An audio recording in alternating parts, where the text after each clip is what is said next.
최경영의 최강 시사.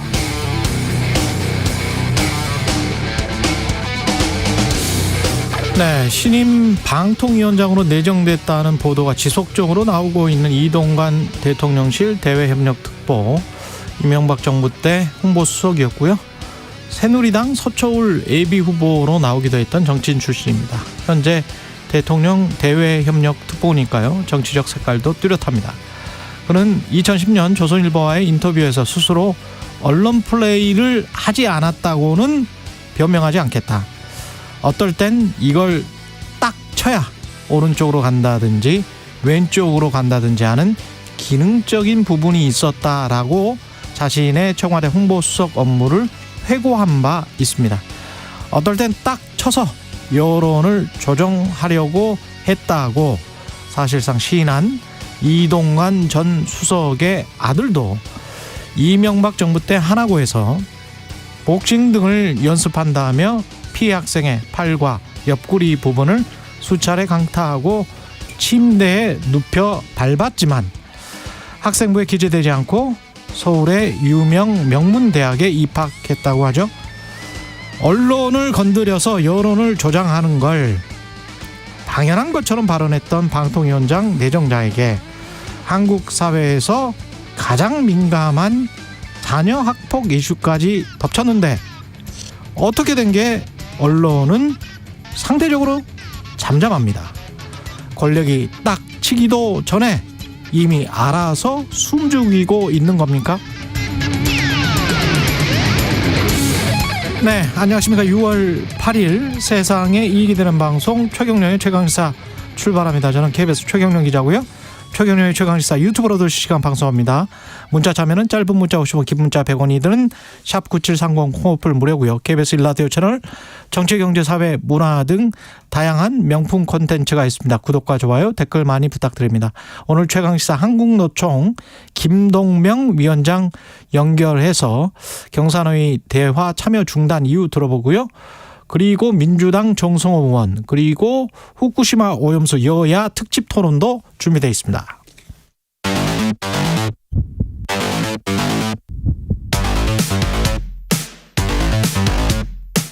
오늘 아침 가장 뜨거운 뉴스 언박싱.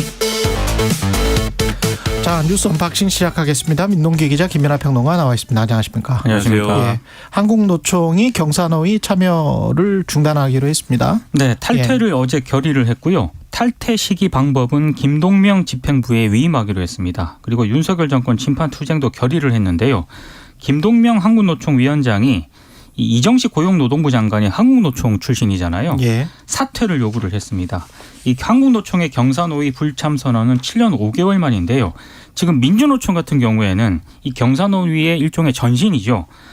노사정의를 99년 2월에 탈퇴를 했거든요. 그래서 지금 사실상 이 노동계를 대표하는 이런 단체는 지금 없다 이렇게 보시면 될 것 같고요. 그렇게 되겠습니다. 네, 아무래도 이제 직접적인 계기는 지난달 경찰이 김준영 한국노총 금송도련 사무처장에 대한 어떤 과잉 진압과 연행, 구속 뭐 이런 것들이 직접적인 계기가 된 것으로 일단 보이고요. 한국노총이 오늘 오전에 용산 대통령실 청사 앞에서 기자회견을 열고 윤석열 정부 심판투쟁 계획을 발표할 예정입니다. 그러니까 뭐 뒤에 이제 한국노총 위원장 인터뷰 하신다니까 뭐 거기서 많이 들어봐야 되겠지만 제가 볼 땐 그래서 이 정권의 어떤 전략이랄까 뭐 이런 게 뭔지를 잘 모르겠어요. 그러니까 무슨 얘기냐면 지금까지 윤석열 정권의 이런 이 뭐 노동개혁을 주장하고 실제로 이제 노조 단속으로 이제 갔던 그런 행보들을 보면은 한국노총하고 민주노총을 굳이 구분해서 뭐 다루지 않았거든요. 예. 하나의 어떤 노조 세력이다 이렇게 해서 공격을 많이 했고 특히 이제 그 회계 문제를 다룰 때도 보조금 문제나 이런 거는 보조금과 관련된 사안에 대해서는 사실 민주노총에 해당 사안이라기보다는 한국노총에 훨씬 더 치명적인 사안이었던 거지 않습니까? 이런 태도를 보면은 사실 그러면 이 정권은 민주노총이든 한국노총이든 하나로 묶어가지고 그냥 노동기관은 결별하고 가는구나. 이렇게 생각할 여지가 있는데 최근에 국민의힘 내에서는 그게 아니고 그래도 총선 앞두고 한국노총이랑은 좀 관계를 복원해야 되는 거 아니냐. 그래서 예를 들면은 보도를 보니까 김문수 경산노 위원장의 사퇴나 이런 것들은 우리가 또 요구해야 되는 거 아니냐 이런 논의를 했다라고 보도가 나오는데 그게 이상하지 않습니까? 그 왜 때릴 때는 막 같이 때려놓고 또 이 총선에 필요하다고 하니까 관계를 복원해야 된다 이런 얘기를 하고 그러면 전략이 뭐냐 도대체 노동계를 대하는 이런 의문이 들고요.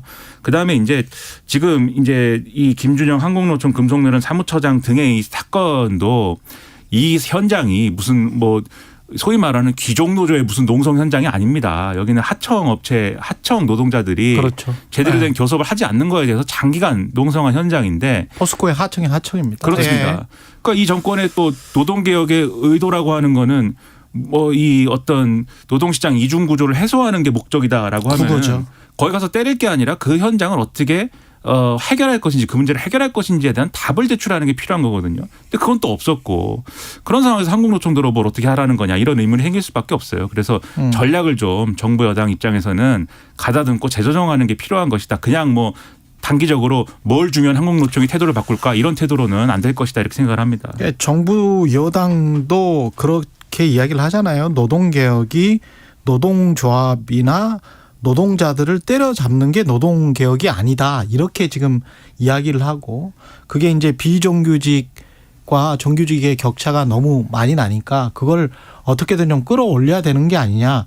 그렇게 지금 분명히 그렇게 말을 한 거예요. 그러면 동일노동 동일임금까지 얘기를 그렇죠. 하고 있지 않습니까? 동일노동 동일임금 쪽으로 지금 그 어떤 정책 그 정책을 실현시키기 위한 어떤 수단으로 가고 있는 건지 아니면 밖에서 자칫 그냥 노동조합 때려잡기 노동자 때려잡기로 가고 있는 건지 그게 어떻게 비춰지는지를 잘 생각을 해봐야 될 것 같아요. 그러려면 대화를 먼저 했어야 되지 않나 싶습니다. 그러니까 대화나 이런 것들이 별로 없이 뭐 정부나 여당은 대화를 우리가 했다라고 주장하겠지만 별로 없이 그냥 그렇게 모든 게 노동개혁이라는 명분 하나 놔두고 그냥 안에서는 노조 때려잡는 거 그게 그리고 정치적으로 이득이 되는 거 뭐 이렇게 생각을 하고 있는 거 아닌가. 그렇다면은 큰 문제죠. 그거는 노동개혁이라는 그 명분하고도 잘 맞지가 않기 때문에 그래서 큰 문제입니다. 박희영 용산구청장이 보석으로 석방됐습니다. 지난 1월 구속 기소가 된 지 5개월 만인데요. 일단 오늘 용산구청으로 출근한다라고 하거든요. 참사 여파로 이른바 이태원 12구 참사 여파로 공황장애 등을 앓고 있다면서 불구속 상태에서 재판을 받게 해달라 이렇게 보석을 청구를 했는데 법원이 이걸 받아들였습니다. 그리고 함께 구속 기소된 최원준 용산구 재난안전과장도 역시 보석으로 풀려났습니다. 아직 1심 재판이 끝나지 않은 그런 상태인데요. 참사 희생자 유가족들이 강력하게 반발을 하고 있습니다. 오늘 오전에 이 박 구청장의 출근 저지 행동과 함께 사퇴 촉구 기자회견을 열겠다 이렇게 밝힌 그런 상황인데요. 관련해서 유가족협의회 그리고 시민대책회의 야사당이 어제 국회 본청 앞 계단에서 기자회견을 열었거든요. 12구 이태원 참사 피해자 권리 보장과 진상규명 그리고 재발 방지를 위한 특별법을 6월 임시국회 안에 처리할 것을 정부 여당에 촉구를 했습니다. 이 특별법이 지난 4월 20일 183명 의원이 공동 발의를 했는데 지금 국회 행안위에 안건 상정조사 되지 않은 채 계류가 되고 있는 그런 상황입니다. 그리고 유가족들이 오는 30일까지 국회 앞에서 농성도 벌인다라고 하거든요. 매일 오전 10시 29분 서울광장 분향소를 출발을 해가지고요. 국회 앞 농성장까지 릴레이 행진을 한다라고 하는데 약간 의미가 있는 것 같더라고요. 이 기간 행진 거리를 모두 합치면 총 159km에 달한다라고 하는데 예. 참사 발생일인 10월 29일을 기억을 하고 희생자 159명을 기린다는 그런 의미라고 합니다. 참 유가족들 입장에서 보면 정말 답답한 얘기죠 이게. 용산구청장 그러니까 박희영 씨라는 개인이 뭐 자신의 법적 권리를 행사하고 그 결정에 의해서 보석이 됐다라는 것이 문제라기보다는 그렇게 해서 결국 용산구청장이 어떤 책임을 지는 것이냐. 그렇죠. 나와가지고 지금 직무에 복귀해야 되는 거 아닙니까? 보석이 됐기 때문에 그렇더라고요. 구속 상태가 풀렸기 때문에 이제 예. 직무에 복귀할 수 있습니다. 그냥 그러면 유가족들 입장에서 보면은 지금 말씀하신 특별법도 뭐 제정이 안 돼 있고 여러 가지 문제가 해결되지 않은 상황에서 이상민 행안부 장관 뭐 탄핵 심판 그냥 진행 중인 그런 상황에서 직을 내려놓은 적도 없고 그런 상황에서 아무것도 해결되지 않은 채로 마치 이전으로 돌아가는 듯한 그러한 느낌을 받을 수가 있어요. 그렇다고 하면 이게 뭐 법적으로 보석이 됐다라는 거에 대해서 어떻게 할 수 없는 문제지만 적어도 집권 여당의 입장 그리고 정권의 입장에서는 이런 것들이 어떻게 보일까에 대해서 나름대로 액션이 있어야 되거든요. 그래서 이렇게 됐으면 정말 이태원 참사 유가족들에 대해서 뭔가 그래도 이 접근이 있어야 되고 어떤 소통이 있어야 되고 또 다독이는 게 있어야 되고 원하는 것을 듣기도 하고 뭐 이런 게 있어야 되지 않습니까? 참사 이후에는 막 조금 그런 모습을 보이려고도 하다가 지금은 다 그냥 손 놔버리고 외면하는 거잖아요. 그렇죠. 그렇게 해서 되겠습니까? 그래서 이걸 계기로 해서라도 그 용산구청장 수준에서는 안 될 것 같고 정권과 여당 차원에서 뭔가 어쨌든 이 문제에 대해서 여전히 노력하고 있고 여전히 신경 쓰고 있다라는 것을 보여주기 위한 그런 행보를 또 하기 바랍니다. 8400님 공황장애를 호소하면서 구청 업무는 어떻게 가능할까요? 예리하시군요. 예. 생각해보니까 공황장애인데 구청 업무는 어떻게 하죠? 어제 예. 유가족분들 가운데 한 분이 그런 얘기도 하더라고요. 예. 그러니까 박 구청장이 공황장애라면 예. 유가족들은 완전히 그냥 그럼요. 네, 공황장애보다 더하다 이런 말도 하셨습니다. 우크라이나 카우카 댐이 지금 붕괴가 돼서 이게 민간인 피해가 급속도로 늘어나고 있는 것 같습니다. 그러니까 지금 그 우크라이나 헤르손주에 있는 그 댐인데요. 예. 인근 마을이 물바다가 되면서 이 주민들이 탈출 행렬이 좀 이어지고 있습니다. 특히 지금 뭐 외신 보도를 보면 100개 마을이 물에 잠겼고요. 지금까지 주민 수천 명이 대피했다 이런 보도가 지금 나오고 있는 그런 상황인데, 근데 이거보다 더 심각한 게 이번 폭발로 카우카 수력발전소에서 예. 150톤 이상의 기계유 있지 않습니까? 예. 이게 이제 드니프로 강에 유출이 됐다라는 점인데요. 기름이 그렇습니다. 우크라이나 당국이 밝힌 내용을 보면은요, 상당히 좀 심각합니다. 그래서 우크라이나 환경장관이 뭐라고 얘기를 했냐면 이번 사태는 86년 체르노빌 3사 이후 최악의 환경적 재앙이다. 이렇게까지 얘기를 한 상황이고. 옆에 핵발전소에 지금 냉각수가 없어가지고 홍수 때문에. 그렇습니다. 그래서 이 예. 자포리자 원자력 발전소에 이 냉각수를 공급을 해왔거든요. 예. 근데 지금 이 관련해서 안전 문제가 좀 제기가 된 상황인데 일단 IAEA 쪽의 설명은 예. 즉각적인 핵 관련 위험은 없는 지금은 상황이다. 없다. 라고 예. 밝히긴 했습니다만 이건 나중에 좀 상황을 봐야 될 것 같습니다. 그리고 또 하나 문제가 그 지뢰가 매설이 돼 있었거든요. 아. 근데 이제 물에 떠내려가서 휩쓸려 버렸어요? 그렇습니다. 이게 뿔뿔이 흩어졌습니다. 그래서 폭발 피해까지 우려가 되고 있는 상황입니다. 그러니까 이게 예를 들면 지뢰 매설이라는 것도 그 매설을 했을 때 거기에 지뢰가 그대로 있으면 그것을 나중에 회수한다든지 없앨 수 있는 거 아닙니까? 그렇죠. 근데 이게 물에 떠내려가 가지고 다 사방으로 흩어졌다고 그렇죠. 하면은 이건 이제 어디 있는지 모르는 거예요. 그것에 의해서 어떤 부수적인 피해가 발생할지 모르는 것이고, 그리고 말씀하신 자포리자 원전 같은 경우도 그러니까 예를 들면은 후쿠시마 원전 사고 같은 경우에 후쿠시마 원전 자체가 무슨 뭐 폭발을 했다기보다는 나중에 수소 때문에 뭐 지붕이 날아가 버렸습니다만 폭발했습니다만 그게 결국은 이제 냉각 장치의 이상으로 이어져 쓰나미가 그렇죠. 와서 냉각 장치 이상으로 이어져서 냉각수 공급이나 이런 게 안 돼 가지고 이게 노심이 폭주한 거 아닙니까? 그런 상황을 충분히 우려할 수 있게 될 수가 있어요. 이게 범람이 어디까지 되느냐에 따라서 물론 지금 말씀하신 대로 IAEA의 의견은 다른데 예를 들면 냉각수를 어디서 끌어왔느냐에 있어서 그 냉각수 끌어온 게 오염됐거나 이러면 또 거기서 어떤 문제가 발생할지 모르는 것이기도 하고 그렇죠. 여러 가지 문제가 겹쳐 있기 때문에 상당히 우려가 되는데 중요한 거는 이 댐을 폭발시킨 게 그러면 러시아라고 보지 않습니까? 근데 러시아는 우크라이나 때문에. 그렇죠. 자기들은 또 아니라고 주장을 하는데 네. 이게 위험해 보이는 게 러시아가 했다고밖에 볼 수 없지 않습니까? 러시아는 댐까지 무너뜨릴 수 있다라고 하면 그 다음 단계가 또 있을 것인가? 그 다음 단계는 뭐냐? 예를 들면 지금 러시아의 앞잡이 노릇을 하고 있는 그 프리고진이라고 있잖아요. 예비군이 프리고진.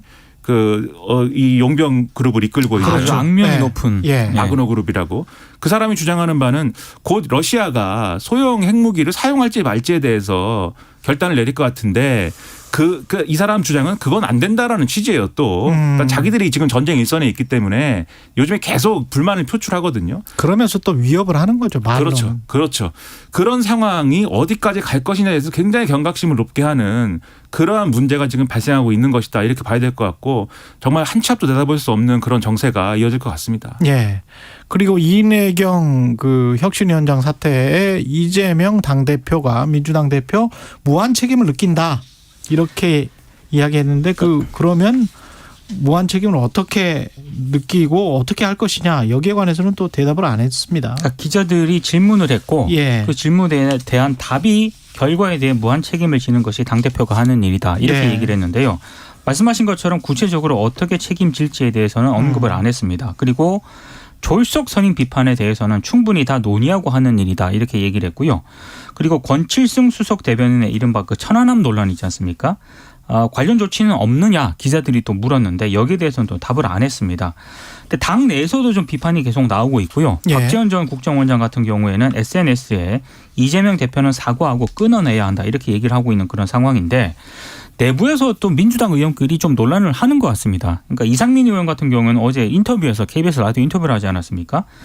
이재명 대표가 스스로 퇴진하는 게 맞다 이렇게 얘기를 했고 반면에 김영진 의원 같은 경우에는 기승전 이재명 책임론, 기승전 이재명 사퇴론도 적절한 대안은 아니다. 지금 민주당 의원들이 상당히 좀 이것 때문에 갈등이 좀 깊어지는 것 같습니다. 예. 그러니까 일반적으로 무한 책임 있다 이렇게 얘기할 때는 그렇게 얘기하면서 구체적인 이제 얘기를 안 할 때는 결국은 나는 욕을 먹고 그냥 안고 가겠습니다. 이 뜻이죠. 정치권에서. 그러니까는 예를 들면은 정치적 책임지겠다라는 거잖아요. 표로 심판하십시오. 뭐 이런 거지 않습니까? 내가 이 비난은 어쨌든 감수하겠습니다.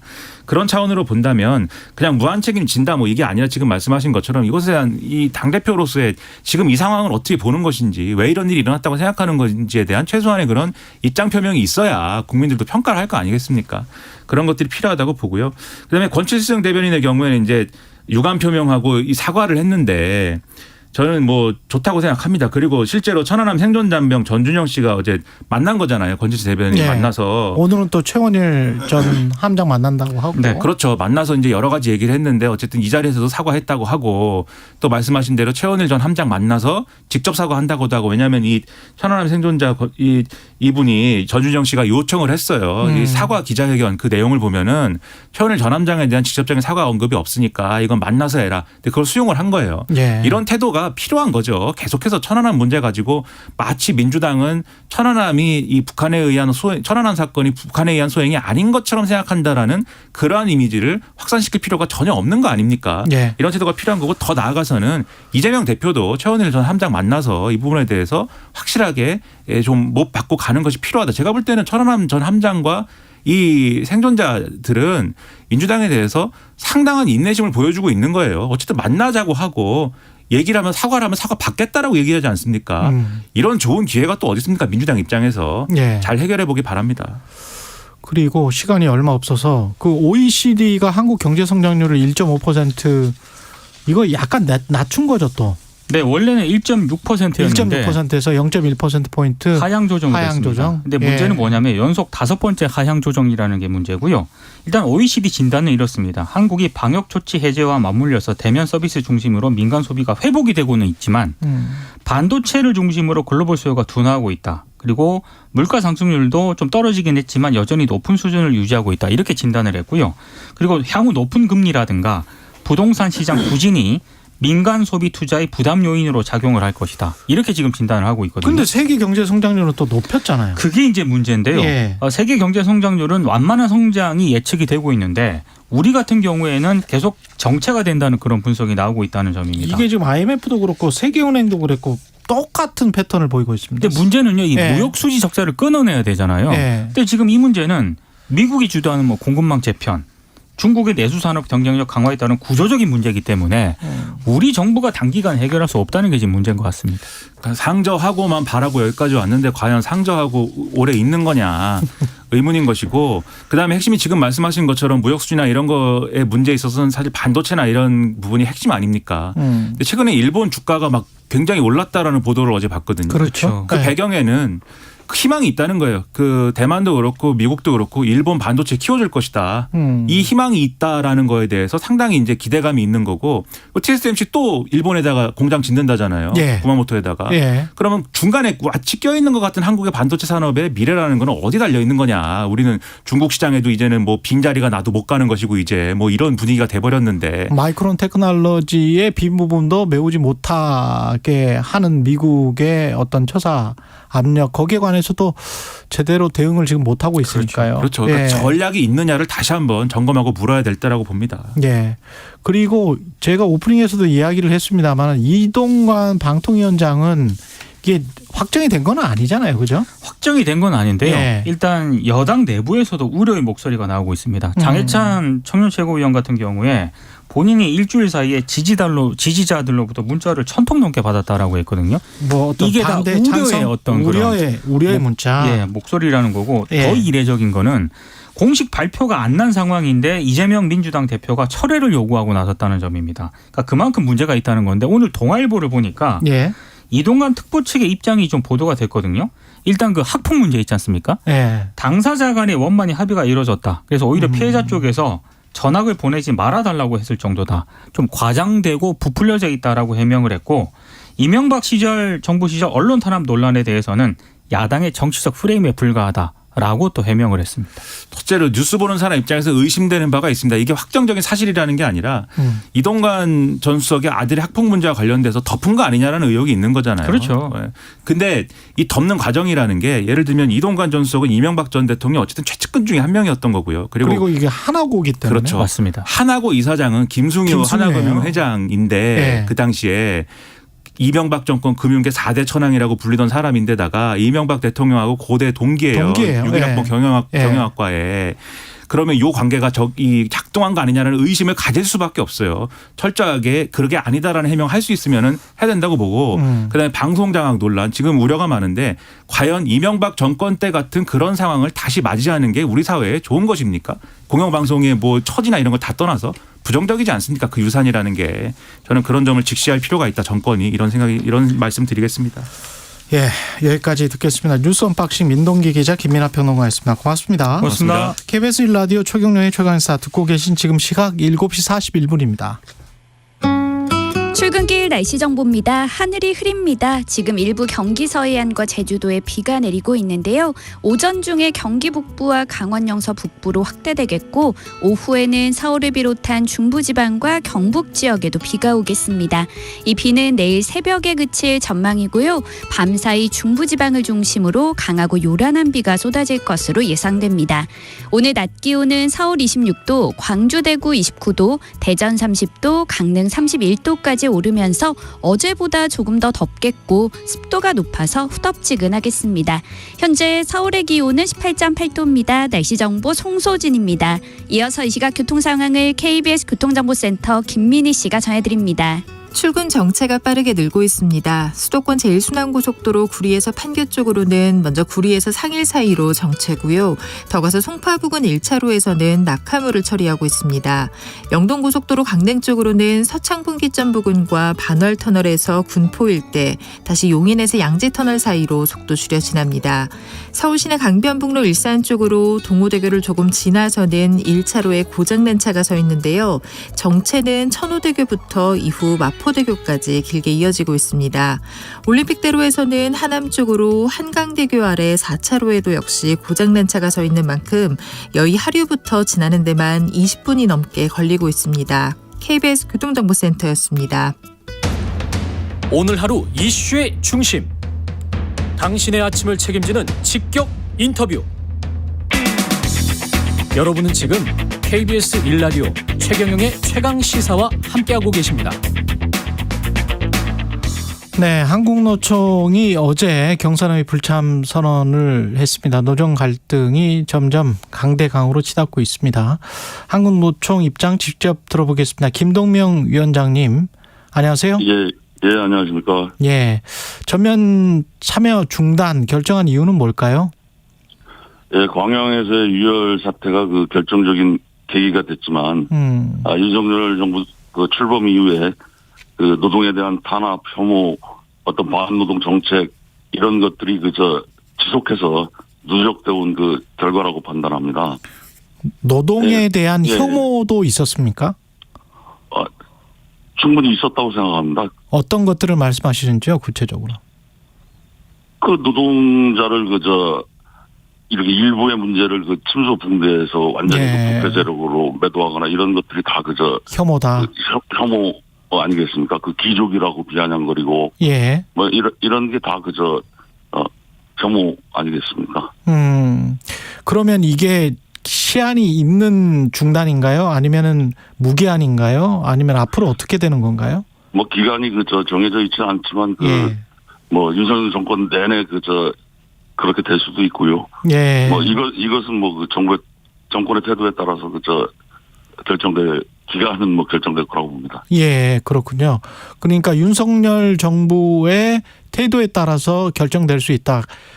뭐 윤석열 정부 내내 앞으로 4년 남았지만 4년 내내 될 수도 있고 그럼 윤석열 정부가 어떤 태도를 보여야 되는 건가요? 다시 노사정에 참여하려면. 제가 봤을 때는 뭐 여러 가지 그 정책의 변화 이런 것, 또 정책 기조의 변화 이런 것도 있겠지만 근본적으로는 저 상대에 대한 파트너로 인정하고 존중해주는 게 우선이라고 생각합니다. 그 존중은 노동이 만들어내는 가치에 대한 탐욕이 아니고 그런 가치를 만들어내는 노동자의 삶을 진심으로 보장하고 걱정하는 그런 노동자에 대한 존중의 핵심이라고 생각합니다. 그러니까 제품이나 서비스를 만드는 데 있어서 인적 자본이라는 것은 불가피하게 뭐 필수적으로 들어가는 건데 거기에 대한 그 가치, 노동자가 창출하는 노동자 직장인들이 창출하는 가치를 인정해주지 않는 것 같다. 네, 그렇습니다. 어떻게 하면 싼 비용으로 위험에 노출돼서 일하더라도 효율이나 이런 측면에서 경쟁력이라는 이런 측면에서 수단의 측면에서만 접근을 하지 정작 그런 힘든 일을 해내고 이 사회에 그런 가치를 만들어낸 노동자에 대한 그런 진심 어린 그런 걱정, 그 사람들의 삶에 대한 배려 이런 것들이 너무 없지 않나 생각합니다. 그러면 말로는 존중하면서 법 제도로는 공격하고 이런 부분이 상당한 문제라고 생각합니다. 말로는 존중하면서 법 제도로 공격하고 있다.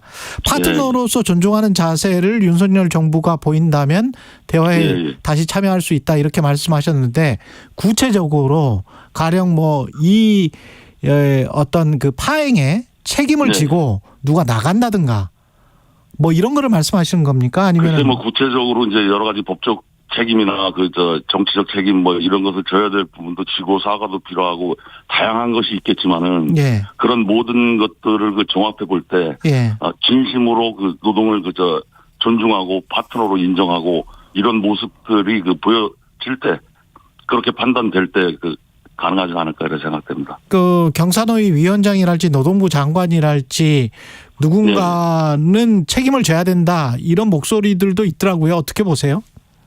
글쎄 뭐 경사노위 위원장 교체 카드 뭐 이런 것도 얘기가 나오는데 이번에 한국노총이 사회적 대화 전면 중단은 경사노위 위원장 그대로 있을 때도 대화하려고 했었잖아요. 그렇죠. 그 문제가 핵심이 아니기 때문에 그 문제는 뭐 그 문제대로 약간의 의미는 있겠지만은 그게 뭐 절대적인 것이 될 수는 없습니다. 이정식 노동부 장관 사퇴 촉구도 했었는데 이거는 어떻게 보십니까? 이거 유효한 겁니까? 유효합니다. 당연히 사퇴 촉구했고요. 뭐 한국노총 출신으로 오랫동안 여기서 근무했고 그 전에 여러 가지 뭐 좋은 발언 일도 했기 때문에 우호적인 사람들도 있고 감싸는 사람들도 많지만 지금 현재 입장만 보면은 이번에 포운 사태 이런 것도 사회적 합의 이후에 노동부가 챙겨가지고 합의 이행을 잘 할 수 있도록 중재도 하고 역할도 하고 그래야 되는데 다 그런 거 모른 척하고 눈 감고 윤석열 정권의 하수인이 돼가지고 한국노총 공격하고 노동자들 나쁘게 만드는 입법 이런 거 과거와는 완전히 정반대의 논리로 폄하하고 이런 태도로 봤을 때 당연히 사퇴 촉구하고요. 그 장관이 왜 그런다고 보세요? 한국노총의 사무총장 출신이고 오랫동안의 노동 시장의 전문가잖아요. 그렇습니다. 대통령 눈치를 본다고 생각하십니까? 뭐 그거 이해는 뭐 제가 장관 마음을 다는 모르겠지만 그거 이해는 뭐 다른 이유가 있을까요? 알겠습니다. 그러면은 그동안에는 이 일이 있기 전에요. 광양에서 일이 있기 전에는 정부와 대화가 좀 잘 이루어졌었나요? 글쎄 뭐 잘 이루어졌다기보다는 대화 자체가 거의 단절됐었고요. 그 전에도 단절됐었고. 행사장이나 뭐 인사차 찾아왔을 때 한국노총의 입장을 좀 전달했고 또 경사노위 위원장으로서의 위원장의 입장도 뭐 전달한 적은 있지만 사회적 대화는 뭐 그동안 잘 이루어졌다기보다는 거의 단절 상태였다고 보는 것이 맞겠습니다. 뭐 최저임금 같은 경우도 지금 위원회에 참여를 한국노총이 안 하게 되는 거죠? 아닙니다. 최저임금위원회는 참여합니다. 참여합니까? 다만 최저임금위원인 김진영 동지가 구속돼 있기 때문에 이 문제를 어떻게 대안을 세울 건가 이런 거에 대해서는 논의하고 있는데 다른 분이 최저임금위원회는 정상적으로 참여합니다. 그럼 경사노위에만 불참하는 것이고 현재로서는 그렇고요. 그다음에 여러 가지 정부위원회 이런 데서는 뭐 사실 그 저희가 참여 이제 뭐 사안에 따라서는 안 하는 것도 있는데 정부에서 그 배제하는 것도 있고요. 정부에서 배제하는 것도 있습니까? 뭐 위원회 이런 거 다 뭐 전에 한국노총의 추천권 이런 거 다 지금 무시하고 있지 않습니까? 아, 그렇군요. 예. 예를 들자면 어떤 것들인가요? 뭐 여러 가지 그 정부위원회 뭐 많습니다. 그 60몇 군데가 참여하는데 예. 뭐 대표적인 몇 군데에서 이제 그동안 한국노총하고 긴밀히 상의하거나 추천을 받거나 이런 절차도 생략됐고. 예. 예. 그래서 많이 배제가 되고 있습니다. 예. 경사노위의 탈퇴는 집행부에게 일임하기로 했다고 하는데 지금 예. 집행부의 의견은 어떤 건가요? 완전히 정해지지는 않았습니까? 그 내부에서 이제 뭐 탈퇴에 대해서 조금 이렇게 좀 과하다는 의견도 있었는데요. 예. 그 저한테 위임한 것은 아마 위원장과 그 집행부를 신뢰하고 예. 앞으로의 투쟁 과정에서 위원장에게 힘을 실어준다는 의미에서 여러 가지 위원장의 운신의 폭도 넓히고 결정권을 위임함으로써 그 조직의 신뢰를 보여주는 것이 된다. 이래서 만장일치로 그 위임을 해준 것입니다. 그러면 어떻게 앞으로 투쟁을 하실 생각이세요? 제 생각에 그동안에 이제 한국노총의 투쟁은 윤석열 정권의 그 반노동 정책에 대한 반대 이런 것이 주였고요. 예. 그 다음에 비판의 수위도 타협의 여지 이런 것들이 있었기 때문에 예. 비판의 수위도 나름대로는 조금 절제하는 면이 있었고 또 노동에 관한 문제에만 집중적으로 우리가 비판했지 사회 전반의 문제들 뭐 민주주의의 문제라든가 복지의 후퇴 문제라든가 언론 탄압 문제라든가 여러 가지 문제들에 대해서는 좀 비판을 좀 자제해 왔지 않습니까? 예. 그런 것을 이제 다 확대해 나가겠다는 것이고요. 근본적으로는 이제 정책의 반대가 아니라 정권 자체에 대한 심판 투쟁에 나선다는 것이 핵심입니다. 의뢰 이런 일이 생기면 이제 신문에서는 이런 칼럼이나 사설이 많이 나오잖아요. 경제가 예. 어려운데. 예. 안 그래도 경제가 어려운데 경제의 발목을 잡는 노동자들 뭐 이런 말들에 관해서는 어떻게 보십니까? 글쎄 뭐 그런 말들이 많고 그런 예. 것 때문에 그런지는 몰라도 노동조합에 대해서 일정적으로 부정적인 시각을 갖는 국민들이 있는 것은 확실한 것 같습니다. 그렇습니다. 그렇기 때문에 광양 같은 데서 정권이 예. 정당한 자기 주장하는 노동자 유혈 진압하고 막 이렇게 할 수 있는 거 아니겠습니까? 부정적인 그런 여론에 기반해서 예. 노조가 정권 입장에서는 고립돼 있고 또 민주노총, 한국노총이 뭐 이렇게 좀 갈라치기 비슷하게 돼서 서로 강력하게 연대하지 못하고 있고 또 조직 내부에서도 여러 가지 분열 정권이 자기를 공격하는데도 뭐 일부는 뭐 선거 이런 때 되면 또 지지해주고 막 이런 환경이 되니까 노동을 막 유혈 진압하고 그러는 거 아니겠습니까? 근데 저는 뭐 일부 기득권이라고 표현하기도 하고 기종 노동자라고도 하기도 하는데 예. 뭐 노동시장 내부에도 정말 열악한 노동자들이 많기 때문에 그럼요. 예. 일부 연봉을 좀 억대 연봉을 받는다든가 뭐 자리가 완전히 보장된 정규직이라든가 이런 것에 대한 질시의 시선도 있고 상대적으로 굉장히 기득권화돼 보이는 그런 측면이 분명히 있다고 생각합니다. 예. 저는 뭐 그런 부분도 노동이 좀 억울한 측면도 있지만 그런 현상이 있는 것도 맞기 때문에 받아들이고 책임져야 할 부분 책임져야 한다고 생각합니다. 그러나 전체적인 것을 마치 노동이 경제의 반복을 잡는다. 이건 뭐 말이 안 되는 이야기 같습니다. 그건. 예. 정권에 대한 투쟁을 선포를 하신 거죠? 뭐 선포했고 실제로 구체적인 계획이 수립돼서 이제 그렇게 가는 것이죠. 예. 예. 민주노총과 함께 뭐 연대해서 투쟁도 합니까? 근데 이제 우리 투쟁을 좀 효과적으로 하고 투쟁을 한다는 것은 상대를 변화시키려고 하는 거잖아요. 예. 그러면 상대가 좀 아파야 될 거 아닙니까? 예. 근데 지금 보면 제가 계속 압박을 받아오고 정권에 관계된 사람들한테 또 우호적인 사람들한테 듣는 얘기가 민주노총하고는 연대하면 안 된다. 예. 민주노총하고는 각을 세워야 된다. 이런 얘기 아니었습니까? 뭐 역으로 뒤집어 보면은 연대하는 것을 좀 꺼려한다는 얘기 아닙니까? 당연히 저희는 뭐 연대하겠다. 연대할 수 있으면 할 수 있는 만큼 해야죠. 근데 입장이 민주노총 예. 양경수 위원장은 윤석열 정부 고쳐서 못 쓴다. 이렇게 지금 인터뷰를 했었거든요. 비슷한 생각이세요? 고쳐서 쓸 수 있다. 어떻게 생각하십니까? 고쳐서 글쎄요, 뭐 물건 사람 고쳐서 못 쓴다. 뭐 이런 이야기인 것 같아요. 예. 예. 예. 뭐 저희가 그 심판하고 뭐 저희가 심판한다면 뭐 저 민주노총이 퇴진 투쟁하니까 그렇게 하면 되겠죠 뭐. 심판하고 민주노총은 퇴진 투쟁하고 그렇게 하면 될 것이다. 예. 각자의 예. 역할을 아마 나눌 것 같다. 뭐 이런 말씀이신가요? 아니 근데 뭐 자기가 처한 입장에서 예. 자기 조직에 가지고 있는 정체성이나 자기 조직의 역량대로 최선의 수위로 최고의 수위로 투쟁하면 된다고 생각합니다. 예, 한국노총 김동명 위원장이었습니다. 고맙습니다. 예, 감사합니다.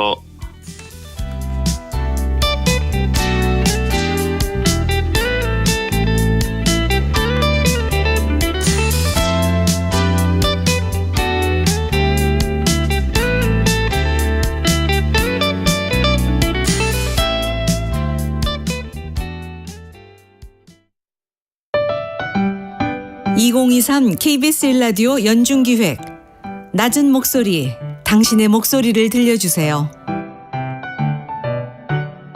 잘 들어보아요. 귀는 쫑긋 눈은 반짝 준비됐나요? 하나 둘 셋 넷 출발합니다. 빵빵. 안녕하세요. 아름다운 이야기 할머니 오춘교입니다. 이야기 할머니는 유치원과 어린이집을 방문해서 아이들에게 재밌는 옛날 이야기나 소년 미담을 들려주는 일을 하고 있어요. 물론 보람을 느낄 때가 있어요. 특히 신학기 활동할 때는 아이들이 서로 익숙해지는 과정이 필요한데 그 5살 아이들은 아직 이야기 듣는데 익숙지도 않고 또 20분이라는 시간을 앉아 기다리는 것도 무척 힘들어해요. 이야기 들려주는 동안에도 돌아다니고 소리 지르고 그러면은 이야기의 맥이 뚝 끊겨서 무척 힘들었어요. 그래서 몇 번인가 담임선생님한테 나 못하겠어요 하고 싶었지만 한 알의 미라를 싣는 심정으로 더 열심히 아이들에게 이야기를 들려주었죠. 어느새 집중해 듣는 모습도 보여주고 지난 이야기를 물어보면 술술 대답을 잘해요. 그럼 이럴 때는 정말 보람과 감동을 느낀답니다. 아이들이 힘들고 어려울 때 제가 들려준 이야기를 기억하며 따뜻한 할머니, 마음에 위로가 되는 할머니로 남고 싶습니다. 오늘 하루도 묵묵히 살아가는 당신의 이야기를 들어봅니다. KBS 1라디오 연중기획 낮은 목소리였습니다.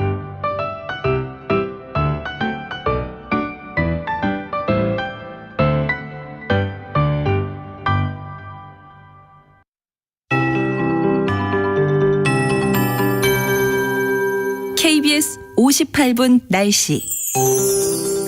오늘 중부지방은 비 소식이 있어서 우산을 챙겨서 다니셔야겠습니다. 오전에 경기 북부와 강원 영서를 시작으로 오후에는 차츰 그 밖에 중부지방과 경북 지역으로 비가 확대되겠고요. 이 비는 내일 새벽에 그칠 전망입니다. 특히 밤 사이에 중부지방을 중심으로 천둥, 번개와 돌풍을 동반해 강하고 요란한 비가 곳곳에 쏟아지겠고요. 일부 지역에는 우박이 떨어질 가능성도 있습니다. 예상 강수량은 수도권 과 강원 영서, 충청 북부가 최고 50mm, 강원 영동과 충청 남부, 경북 지역은 5에서 20mm가 되겠고요. 전라 남북도에도 내일 새벽 한때 5mm 안팎의 비가 조금 오겠습니다. 오늘 어제보다 기온이 조금 더 높겠고 습도도 높아서 낮 동안 후텁지근하겠습니다. 현재 기온은 서울이 19.2도, 광주 19.8도 등으로 남부지방을 중심으로 어제 이 시각보다 1도에서 5도 정도 높습니다. 한낮에는 강릉 31도, 대전 30도, 광주 대구 29도, 서울 제주 26도, 부산 25도 등으로 내륙과 동해안은 30도 안팎까지 오르는 곳이 많겠습니다. 내일 오전부터는 차차 하늘이 개겠고 내일도 낮 기온은 30도 안팎까지 오르겠습니다. 현재 서울의 기온은 19.2도입니다. 송소진입니다.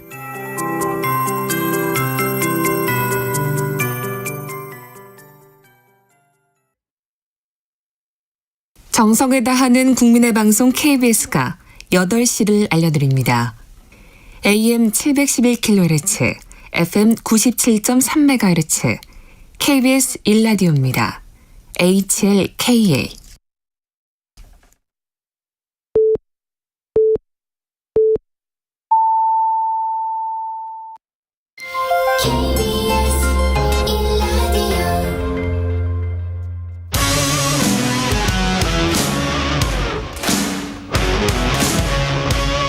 오늘 하루 이슈의 중심 최경영의 최강 시사.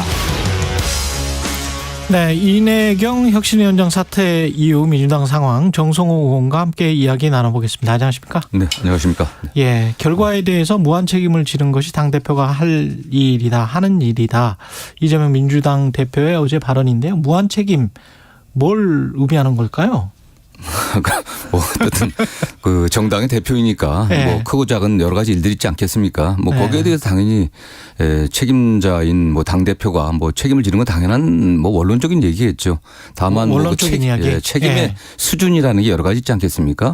어떤 사건에 대해서는 뭐 유감 표시도 할 수 있고 또 당내 유감 표시할 수도 있고 또 국민들을 상대로 또 사과할 수도 있는 거고 또 적절하게 책임 문책을 할 수도 있는 것이고 뭐 여러 가지 형태의 책임이 있겠지만 어제 말씀하신 무한 책임이란 말은 그 원론적으로 이번 사건에 대해서 책임이 있지 않냐 그런 원론적인 얘기라고. 원론적인 이야기다. 네, 네. 그럼 구체적인 어떤 방안 같은 게 나올 가능성은 없을까요? 저는 어쨌든 뭐 그 이내경 이사장의 그 혁신위원장 발표 과정에서는 조금 좀 아쉬운 점이 있습니다. 예. 당 안팎에 여론을 좀 더 수렴했어야 되지 않나 하는 생각이 들고요. 어쨌든 발표 이후에 드러난 언론이라든가 또 여론의 그 반향을 보면은 국민 눈높이하고는 조금 다른 분 아니시겠습니까? 그렇죠. 굉장히 네. 그 강단과 소신 또 원칙이 있지만 주관이 굉장히 강하신 분인 것 같다는 네. 그런 느낌을 좀 받았습니다. 어쨌든 뭐 대표께서는 나름 뭐 원칙을 갖고 선정을 했을 거라고 생각하지만 일단 국민 눈높이에 맞지 않으니까 네. 그렇다면 그런 부분에 대해서는 대표가 적절한 수준에 또 유감 표시를 하는 것도 필요하다고 보고 있습니다. 네. 그렇군요. 이내경 명예이사장의 여러 가지 발언들이 쭉 있었고 근데 어제 또 기자들에게 입장문을 보내면서 2019년에 윤석열 당시 검찰총장이 미국 CIA 수장을 극비리에 만났고 그 이후에 대통령도 무시하는 아나무인의 행보를 보였다. 대통령실은 허무맹랑하다. 전혀 사실이 아니다. 뭐 이렇게 비판을 했는데요. 요거는 계속 이어질까요? 아니면 어제로서 이제 대충 뭐 끝난 이제 끝나는 거 아니겠습니까? 뭐 혁신위원장이 뭐 개인적인 견해죠. 뭐 그게 또 일반적으로 그렇게 평가되고 있는 건 아닌 거 아니겠습니까? 네. 네. 근데 그 어떤 그 사상의 극단성이라고 해야 될까요? 이런 것들은 이철규 국민의힘 사무총장은 국민의힘에서 정광훈 목사 임명하는 거 혁신위원장으로 그런 수준이다 이렇게 지금 비교를 했는데. 뭐 CIA 발언은 그렇지만 뭐 천안함 관련 발언이라든가 이런 것들은 굉장히 오래전에 있었던 일인데 뭐 그 당시 여러 가지 그런 어떤 음모론적인 주장들이 많이 있었지 않습니까? 뭐 그런 것들을 주장했던 것 같은데 다만 현재 그분이 어떻게 생각하느냐는 잘 모르겠습니다. 다만 거기에 관련해서는 뭐 또 약간 해명이 있었긴 하지만 어쨌든 간에 또 국민 일반의 상식이라든가 또 객관적으로 드러난 사실과는 조금 거리가 있지 않습니까? 상당히 거리가 있기 때문에 그런 면에서 본인도 또 어떤 뭐 자진 사퇴한 거 아니겠습니까? 그래서 저는 뭐 그런 정도로 이게 이내경 이사장 문제는 이제 마무리돼야 되지 않겠나 생각을 합니다. 네. 당내에서는 이분이 친명인데 친명을 알고 혁신위원장으로 시킨 거 아니냐? 저는 그야말로 전혀 근거 없는 얘기입니다. 저는 뭐 속칭 뭐 제가 사실은 아닌데 이재명 대표와는 가까운 사이 아니겠습니까? 뭐 오랫동안 같이 해왔는데 제가 전혀 모르는 분입니다. 저 일면식도 없고요. 이내경 위원장을 전혀 일면식도 없고 전혀 모르는 분입니다. 어떻게 보면 이재명 대표가 그분을 선정한 이유가 제가 추측해 보면은 그분이 굉장히 그 원칙과 자기 소신이 강하고 그러기 때문에 당에 지금 혁신하려고 하면 민주당이 갖고 있는 기득권, 특히 민주당 현역 의원들이 갖고 있는 기득권, 친명 비명 가리지 않고 민주당의 기득권을 좀 혁파해 갖고 국민들의 눈높이에 맞게 당을 바꿀 수 있는 그런 의지가 강한 분이 아닌가라는 그런 신뢰 때문에 선정했을 것으로 보고 있고요. 그런 면에서 이재명 대표를 뭐 지지하기 위해서 어떤 보호하기 위해서 이재명과 가까운 사람을 뽑았다라고 하는 건 저는 전혀 근거가 없는 주장이라고 생각합니다. 네. 그러면 민주당을 그 혁신위를 다시 구성할 수 있는 지금 시기입니까? 아직도 그런 기회가 남아 있습니까? 아니면은 뭐 비대위랄지 아니면 또 다른 어떤 모색을 해야 되는 건가요? 지금 뭐 대표를 사퇴하라는 주장도 있고 비대위를 구성해야 된다는 말씀도 있는데 비대위를 구성하려고 하면 지금 지도부 전부가 사퇴를 해야 됩니다. 예. 당대표만 사퇴하게 된다고 하면 일부 의원이 대표가 책임지고 사퇴해야 된다고 계속 주장하는 분 있지 않습니까? 예. 습관적으로 대표 사퇴하는 얘기하는 분이 있어요. 그런데 그런데 지금 예. 대표가 사퇴하게 되면 전당대회를 다시 열어야 됩니다. 아, 시기가. 예. 8개월 이상 남은 경우에는 전당대회를 다시 열어갖고 대표 다시 뽑아갖고 자녀 임기 채우는 거거든요. 보궐선거로 하는 거네요. 예. 그게 말이 되는 얘기입니까? 지금 이런 중차대한 시기에 다시 민주당이 전당대회 어떻든 그런 소용돌이에 빠진다고 하는 것은 당을 더 위기에 빠뜨리는 거죠. 예. 그렇기 때문에 그건 전혀 뭐 근거가 없는 무책임한 주장이고 다만 혁신위 구성에 관련해서는 당 안팎의 요구가 있었지 않습니까? 그래서 대표가 의견을 들어갖고 약속을 한 거기 때문에 물론 혁신위원장 인선에 어려움이 있겠지만 그럼에도 불구하고 민주당을 그래도 아끼고 사랑하는 분들이 많이 계시니까 그런 당 밖에 어떤 존경받는 분들 중에서 좀 저희가 삼고초를 해서 모셔와야겠죠. 네네. 정청래 의원 같은 경우는 뭐 하려고 하는 사람이 없었다. 네네. 그 수십 명을 접촉했는데 그렇게 이야기를 하던데 그러면 찾을 수 있나요? 이런 상황에서. 저는 모르겠습니다. 뭐 어느 정도 찾아봤는지 모르겠지만 그래도 저도 저는 뭐 다르지만 다른 분들에게 주변에 이 대표에 대해서 비판적인 의원들에게 그럼 당신이 좀 추천해봐라. 차라리. 당신들도 추천하고 추천한 분이 꼭 되는 건 아니지 않습니까? 여러 어떤 대상되는 분들을 추천해갖고 또 공통되는 부분들이 있고 의견이 모아지는 분들이 있지 않겠습니까? 그랬을 때 당 지도부가 진정성을 갖고 요청을 드리고 해야 되지 않겠습니까? 네. 이른바 반명해서 추천을 하는 것이 어떠냐 이런 말씀이시네요. 저는 뭐 반명, 비명, 뭐 친명 관계없이 많은 분들이 추천했으면 좋겠습니다. 그래갖고 그중에서 의견을 모아야 되지 않겠습니까? 당 안팎에 의견을 들어갖고 그리고 지도부가 삼고초려 해갖고 모셔야겠죠. 네네. 이상민 의원 같은 경우는 아까 그분인지 해당이 되는 분인지는 모르겠습니다만 이 대표가 사심을 벌였다면 자신에게도 칼날을 겨눌 수 있는 인물을 혁신위원장이든 비대위원장으로든 내세웠어야 한다. 이렇게 주장을 했는데 이런 혁신위원장이 들어와야 되는 겁니까? 저는 뭐 누구 예외 없이. 저는 뭐 친명이든 비명이든 대표든 어쨌든 지금 현재 민주당의 그 기득권 구조, 이 잘못된 구조를 좀 깨낼 수 있는 그런 의지 있는 분이면 뭐 해야겠죠, 모셔야겠죠, 근데 이게 이재명 대표가 받을까요? 만약에. 저는 이 대표에게 뭐 독단으로 결정할 거는 아닌 상황 아니겠습니까? 이게 당 안팎에 많은 여론을 듣겠죠. 누가 추천했다고 해서 꼭 반명해야 된다, 친명해야 된다 이게 아니지 않습니까? 그렇죠. 어쨌든 혁신할 뿐이니까 당 여론들. 특히 지도부의 또 의견 또 수렴들 또 당 밖에 또 민주당과 함께 온 많은 원로들 있지 않습니까? 이분들의 의견을 모아야겠죠. 이번 혁신이 인선을 계기로 또 마침 뭐 그 이 전 총리가 귀국을 하잖아요. 그 당 내용이 더 심각해지는 건 아닌지 그런 관측들. 저는 그것도 과도한 걱정이 아닌가 생각합니다. 이낙연 대표도 전임 문재인 정부에서도 총리를 했던 분이고 나라와 당을 많이 걱정하는 건 아니시겠습니까? 저는 뭐 당의 통합에 져야 되는 또 당 발전에 져야 되는 그렇게 그런 활동을 하시라는 생각은 안 하고요. 오히려 더 또 와서 좀 좋은 조언 해 주시는 그런 역할을 하기를 좀 기대합니다. 권칠승 수석 대변인 같은 경우는 오늘 뭐 최은일 전 함장을 만나기로 했다고는 들었습니다만은 여기서 충분히 사과를 해야 된다고 보시죠. 그렇죠. 어쨌든 저는 뭐 지난 얘기지만 제가 당의 수석 대변일 때 민주당에서 제가 처음으로 공식적으로 천안함은 북한의 소행이고 북한이 사과를 해야 된다는 요구를 했었습니다. 제가 3주기 때 그렇게 했었는데 이건 이미 뭐 입장이 분명하기 때문에 어쨌든 권 의원이 어떤 맥락에서 뭐 그런 말씀을 했는지는 정확히는 모르겠지만 좀 실수를 하신 것 같고요.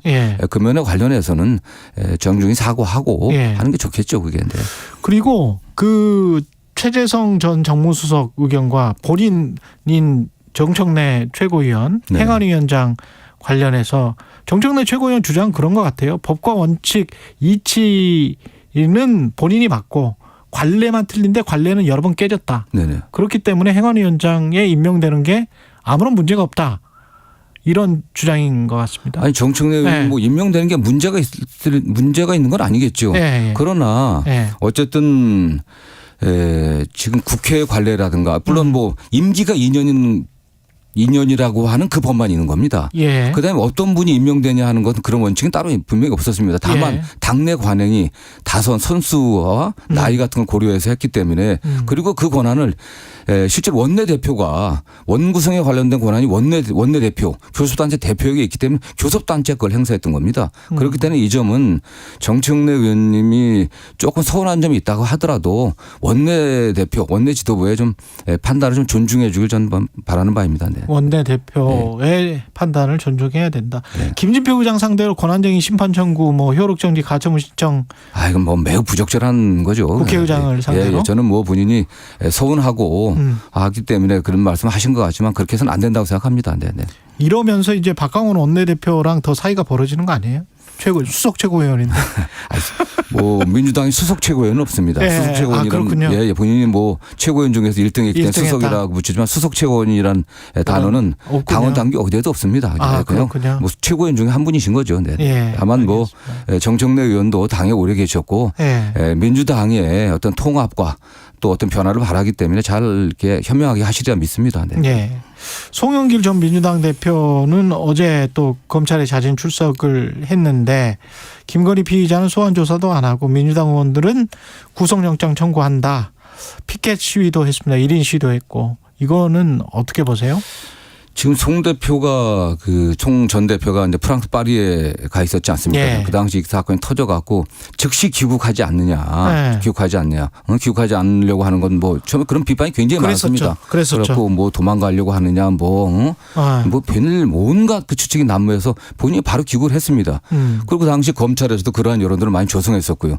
지금 한 달 반 이상 됐습니다. 저는 조사를 안 하고 있거든요. 그러면서도 지금 뭐 이러저러한 이유를 들어갖고서 소환 조사를 미루고 있기 때문에 답답해서 그랬다고 저는 생각을 하고 있습니다. 답답해서? 일각에서는 뭐 구속을 면하려고 하겠다고 하지만 그게 무슨 뭐 법원이나 검찰이 송 의원이 그렇게 했다고 해서 영장을 발부할 걸 안 발부하고 안 발부할 걸 발부하고 그러지 않지 않습니까? 그게 다만 지금 일방적으로 검찰발 뉴스만 나오고 있는 거 아니겠습니까? 뭐 거의 뭐 검찰이 이제는 수사 내용을 그냥 공표하는 게 일상화돼 있어요. 그냥 누구누구 민주당 의원들에 관련해서도 검찰에서 발표하지 않으면 알 수 없는 수사 내용들이 다 나오고 있지 않습니까? 매일. 뭐 이건 말이 안 되는 상황 아니겠습니까? 그런 과정에서 본인의 억울함을 좀 호소하기 위해서 했다. 저는 그렇게 생각합니다. 경찰이 뭐 MBC도 압수수색했었고 MBC 기자 압수수색했었고 최강 의원 압수수색했었고 그리고 그 이후에 또 이제 그 전인가요? 한동훈이 아니죠? 누굽니까? 한상혁. 한상혁. 한상혁 그 방통위원장, 전 방통위원장 면직 제가 처분이 있었고요. 뭐 이런 것들이 일련에 뭔가 기획되고 있는 겁니까? 아니면은 뭐라고 생각하세요? 그냥 우연의 일치입니까? 저는 뭐 이게 어떻게 우연의 일치를 보겠습니까? 사실은. 어쨌든 지금 검찰 또 경찰 수사기관을 총동원해갖고 동원해서 그야말로 뭐 먼지털이식 수사를 좀 하고 있다고 보고 있고요. 그다음에 국민 또 내년 총선에 조금 도움이 될 만한 그런 부분들을 집중적으로 지금 타겟으로 선정해갖고 좀 조사하고 있다고 보고 있습니다. 총선에 도움이 될까요? 저는 모르겠습니다. 여권에서는 어쨌든 뭐 야당 심판론을 총선의 기조로 잡고 있는 건 분명하다고 보고 있거든요. 그렇기 때문에 야당의 어떤 부도덕성 또 과거 야당과 좀 가깝다고 하는 뭐 시민사회 부분들 또는 뭐 언론들 이 부분들을 집중적으로 공략하고 있는 게 지금 여권의 전략이고 그 여권의 전략에 어쨌든 뭐 앞장서 있는 게 검찰이라고 저는 생각하고 있습니다. 그런 어떤 인식의 영역을 건드렸다. 그래서 어떤 지지층 결집이나 이런 것들을 노리고 있다. 네, 그렇죠. 근데 그걸로 중도 확장이 됩니까? 저는 여권의 전략이 중도 확장 전략은 아니라고 보고 있습니다. 어쨌든 집토끼 고수 전략이고요. 다만 밖에 있는 산토끼는 뭐 포기하더라도 어쨌든 이런 것들을 보면서 일반 국민들이 중도층들이 정치에 대한 혐오감들을 더 강화시킬 거 아니겠습니까? 그렇게 되면 양쪽에 강한 지지층들만 결집시키면 이길 수 있다라는 생각을 갖고 있고요. 또 민주당 에 대한 어쨌든 비판을 좀 강화시키면서 민주당 지지층의 투표 참여율을 떨어뜨리려고 하는 뭐 그런 전략 아닌가 하는 생각합니다. 그런데 민주당도 중도 확장 전략을 제대로 못하고 있는 거 아닌가요? 지금 그렇게 저희는 노력을 좀 하고 있는데 검찰의 어쨌든 전방위적인 수사 또는 뭐 압박 때문에 그런 정비가 부족했었는데 특히 당대표에 대한 압박이 굉장히 심하지 않습니까? 그렇죠. 사실 뭐 재판 과정에 들어가면서 네. 당대표의 사법 리스크가 상당히 좀 줄어들었다고 생각하고 있습니다. 그렇기 때문에 이제는 좀 이재명 당대표를 중심으로 당이 좀 단합돼 갖고서 어쨌든 중도를 확장하고 또 민생을 챙기는 정책 정당의 모습을 좀 보여야 된다고 생각합니다. 네. 돈봉투 의혹이랄지 김남국 의원 코인 관련 의혹 논란도 그렇고 결국은 이제 도덕성 논란이고 혁신위 인선 논란까지 이제 겹쳐서 뭔가 털어내야 예, 정부 견제론이랄지 정권 심판론이랄지 이런 게 먹힐 텐데 야당 입장에서는. 네. 그게 안 되고 있는 거 아니에요? 전 지금? 그렇기 때문에 지금 바로 혁신위 구성이 좀 신속하게 돼야 된다고 생각을 하고 있고요. 그래서 혁신위 구성이. 예, 그렇기 때문에 혁신위 구성에 관련해 갖고 민주당에 지금 존망이 달려 있다고 하는 그런 절박한 심정으로 친명, 비명, 뭐 반명 가릴 거 없이 당의 의원들이 좀 뜻을 모아줬으면 좋겠다는 생각입니다. 네. 이재명 대표가 그렇게 잘 할 수 있는 리더십을 지금까지 보여준 것 같지는 않거든요. 좀 부족했다고 저는 생각하고 있습니다. 예. 그 이재명 대표가 변호사는 뭐 혼자 하는 직업 아니었겠습니까? 예. 단독 기업에서 혼자 있었고 시장, 경기도지사가 이게 어떻게 보면 측근 참모들과 의논해갖고 결정을 하고 집행하고 이런 일을 주로 해왔거든요. 국회의원이 된 1년이 채 안 됐습니다. 그렇기 때문에 좀 저는 변하고 있다고 좀 보고 있고요. 어쨌든 정치는 또 행정하고 다르지 않습니까? 예. 특히 당대표는 당내 의견뿐만 아니라 국민의 눈높이에도 맞춰야 되거든요. 그런 것들을 많이 좀 학습해 가고 있고 이번 혁신이 구성되면은 그렇기 때문에 혁신에다 전권을 주고 혁신이가 나서서 당의 혁신 방안들을 만들고 또 당대표가 어쨌든 그 민생이라든가 국민의 지금 어려운 그런 부분들을 챙기는 그런 모습을 좀 보여야 될 것으로 보고 있습니다. 혁신이 같은 경우는 어떤 시한 내에 뭐 빨리 만들면 좋겠습니다만은 이내경 혁신위원장 같은 경우도 있었으니까 어떤 시한까지는 만들어야 된다. 6월까지는 만들어야 된다. 뭐 이런 게 있을까요? 뭐 그런 시한보다는 어쨌든 혁신을 해낼 수 있는 의지가 있는 분이 굉장히 중요하다고 생각합니다. 일단 좌고우면하지 않고 친명, 비명, 반명 이런 거 가리지 않고 민주당의 기득권, 특히 민주당 현역 의원들의 기득권을 타파해 갖고 국민들의 눈높이에 맞출 수 있는 그런 개혁안을 만들 수 있는 그런 강한 의지가 있는 분이 중요하지 않을까 생각합니다. 만약에 차기 혁신위도 난항을 겪게 되거나 이런 인선 문제가 또 불거지면 이재명 대표 체제의 큰 위기 그때는 뭐 어떻게 걷잡을 수가 없을 것 같기도 한데. 가정적인 상황이기 때문에 답변하기는 그렇고요. 다음은 이걸 계기로 해갖고 당 안팎의 많은 의견들을 또 수렴하고 있기 때문에 좀 뭐 잘 혁신위가 구성되리라 믿습니다. 네. 김남국 의원은 요즘 뭐 하고 있나요? 저는 뭐 연락을 안 해봐가지고 잘 모르겠습니다. 다음 뭐 자숙하고 있지 않겠습니까? 그래서 그 의원직 사퇴 이야기는 계속 나오고 있는데 윤리 결정이나 이런 거는 언제 할까요? 윤리는 어떤 지금 제가 알기로는 그 윤리자문위원회에 회부하게 돼 있거든요. 이게 회부하게 돼 있기 때문에 윤리자문위원회 이제 의견을 받아갖고 뭐 윤리위원회가 다시 열려서 결정되지 않겠습니까? 저는 다만 어쨌든 이것도 어쨌든 사법적인 측면에서의 그 불법 여부를 갖다 빨리 가렸으면 좋겠습니다. 지금 검찰에서 수사를 한다고 하는데 압수수색까지 다 끝났는데 요즘 수사가 이건 또 발표를 안 하고 있어요. 이건 또 지금 민주당 내용이 있고 다른 여러 가지 압수수색건이 있어갖고 민주당 공격 소재가 많아서 그런지 김남국 의원 관련해서 수사가 검찰에 아무런 또 내용을 얘기를 안 하고 있습니다. 이것도 의도적인 것 같아요. 그러니까 빨리. 어떨 때는 흘리고 어떨 때는 뭔가 감추고 있다? 감추고 있고요. 그렇지 않습니까? 지금 김남국 사건 터진 지가 언젠데 압수수색한 지가 언젠데 이게 뻔한 거 아닙니까? 이 압수수색하면 금융거래 내역들 이 뭐 계좌들 다 추적해 압수수색 갔으면 관련자 조사하고 빨리 그 내역 분석해 갖고 발표하면 될 거 아니겠습니까? 다 불법 유무를 갖다가. 사실 대통령 지지율도 뭐 올랐다고는 하지만 어떤 조사에서는 올랐다고는 하지만 임기 초반 1년 지금 지난 상황에서 그렇게 이제 크게 높은 지지율이다 이렇게 말하기는 힘들고요. 그런데 그런 지지율을 가지고 있는 대통령에 대비해서 야당 지지율이 또 엄청나게 높냐고 하면 또 전혀 그렇지도 않고 그래서 천하람 국민의힘 순천갑 당협위원장이 대통령이 참 야당 목이 있다. 이재명 대표에게 표창장 줘야 한다. 굉장히 뭐 저는 국민들께 굉장히 오만한 말씀이신 것 같은데요. 어쨌든 그래도 집권 1년도 안 되는 정당의 지지율이라든가 대통령 그 지지율이 그 정도라는 건 부끄러워해야죠. 예. 야당이 그거 반사이익을 못 누린다는 얘기를 어떻게 여당의 의원, 여당의 관계자 얘기를 할 수 있겠습니까? 좀 여당이 좀 부끄러움 좀 알았으면 좋겠습니다. 지금 야당이 정말 그런 상황인데도 여당이 그 정도 지지율이라는 것은 반대로 얘기할 수 있는 거 아니겠습니까? 다음 어떻게 보면 지금 그래도 저는 이재명 대표에 대한 어떤 기대라든가 지지가 여전히 있기 때문에 상당 부분 민주당 지지율이 유지되고 있다고 보고 있고요. 다만 당이 지금 국민들에게 지지자들에게 분열되는 모습들을 좀 안 보이는 게 필요한 것 같아요. 지금 여당과 싸워야 될 때 일부에서는 계속 야당 우리 당탄만 하고 있는 부분들이 많이 있지 않습니까? 민주당 지지자들이나 민주당의 우호적인 중도층에 있는 국민들을 제가 만나보면은 뭐 하고 있냐. 정부 여당 견제하고 대통령하고 싸워야 될 민주당이 니네끼리 싸우고 있냐. 이런 얘기도 많이 합니다. 사실. 네. 여기까지 듣겠습니다. 더불어민주당 정성호 의원이었습니다. 고맙습니다. 네, 감사합니다. 최경영의 최강시사는 여러분과 함께합니다. 짧은 문자 50원, 긴 문자 100원이 드는 샵 9730. 어플 콩과 유튜브는 무료로 참여하실 수 있습니다.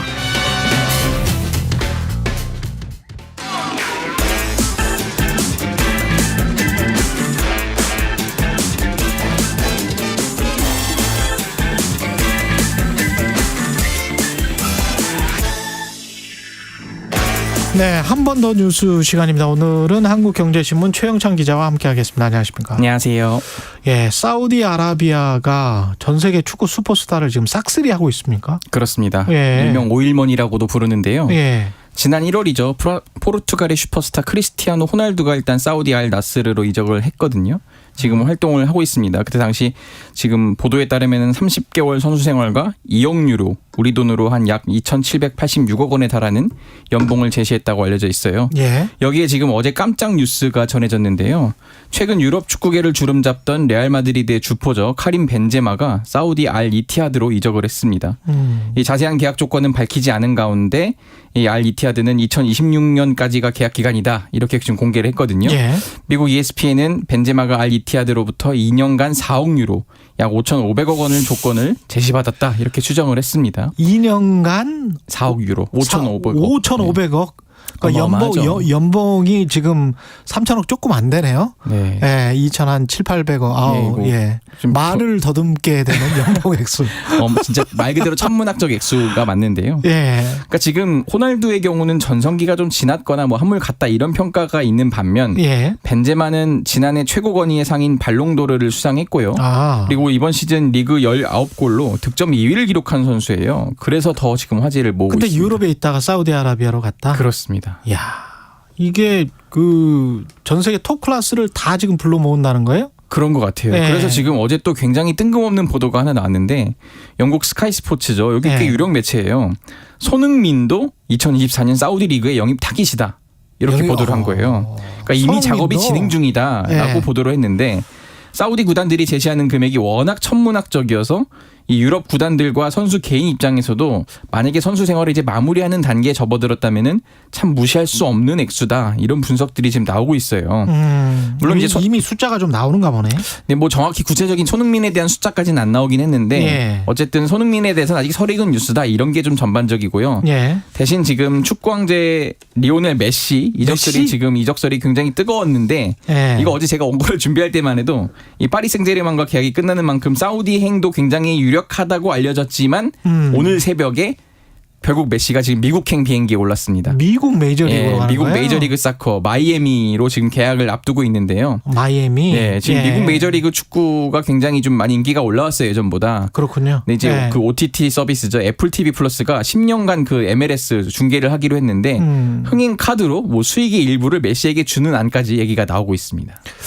충분히 그럴 수 있네. 중남미에서 올라와서 이민자들의 인구가 굉장히 많이 늘었기 때문에 라틴 아메리칸들의 그 시청률이 상당할 것 같습니다. 그렇게 되면은 미국 메이저리그 축구로 가는 것도 말이 되겠네요. 예. 사우디가 이렇게 축구뿐만이 아니고 또 골프도 뭐 있지 않았어요? 맞습니다. 지금 어제 뭐 오늘 대서특필 많이 했는데요.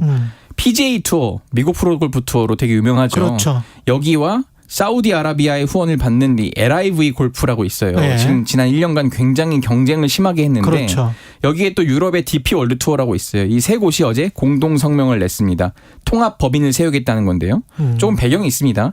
PGA 투어가 사실상 패권을 쥐고 있었는데 그렇죠. 지금 이 사우디 국부 펀드가 2021년 10월에 이 아성을 넘겠다면서 LIV 골프를 세운 거예요.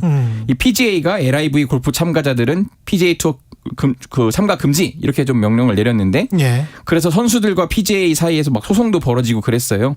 결국 어제 합의로 소송을 모두 취하기로 했는데 하지만 이 사우디 오일머니의 승리다 이런 시각이 좀 지배적이에요.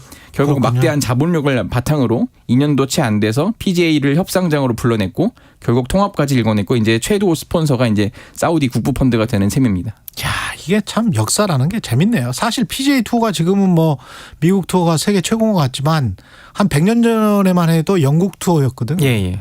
그 영국에서 미국으로 넘어갔다가 미국에서 지금 오일머니로 넘어가는 그렇습니다. 돈 따라서 가는 거네. 돈 따라서.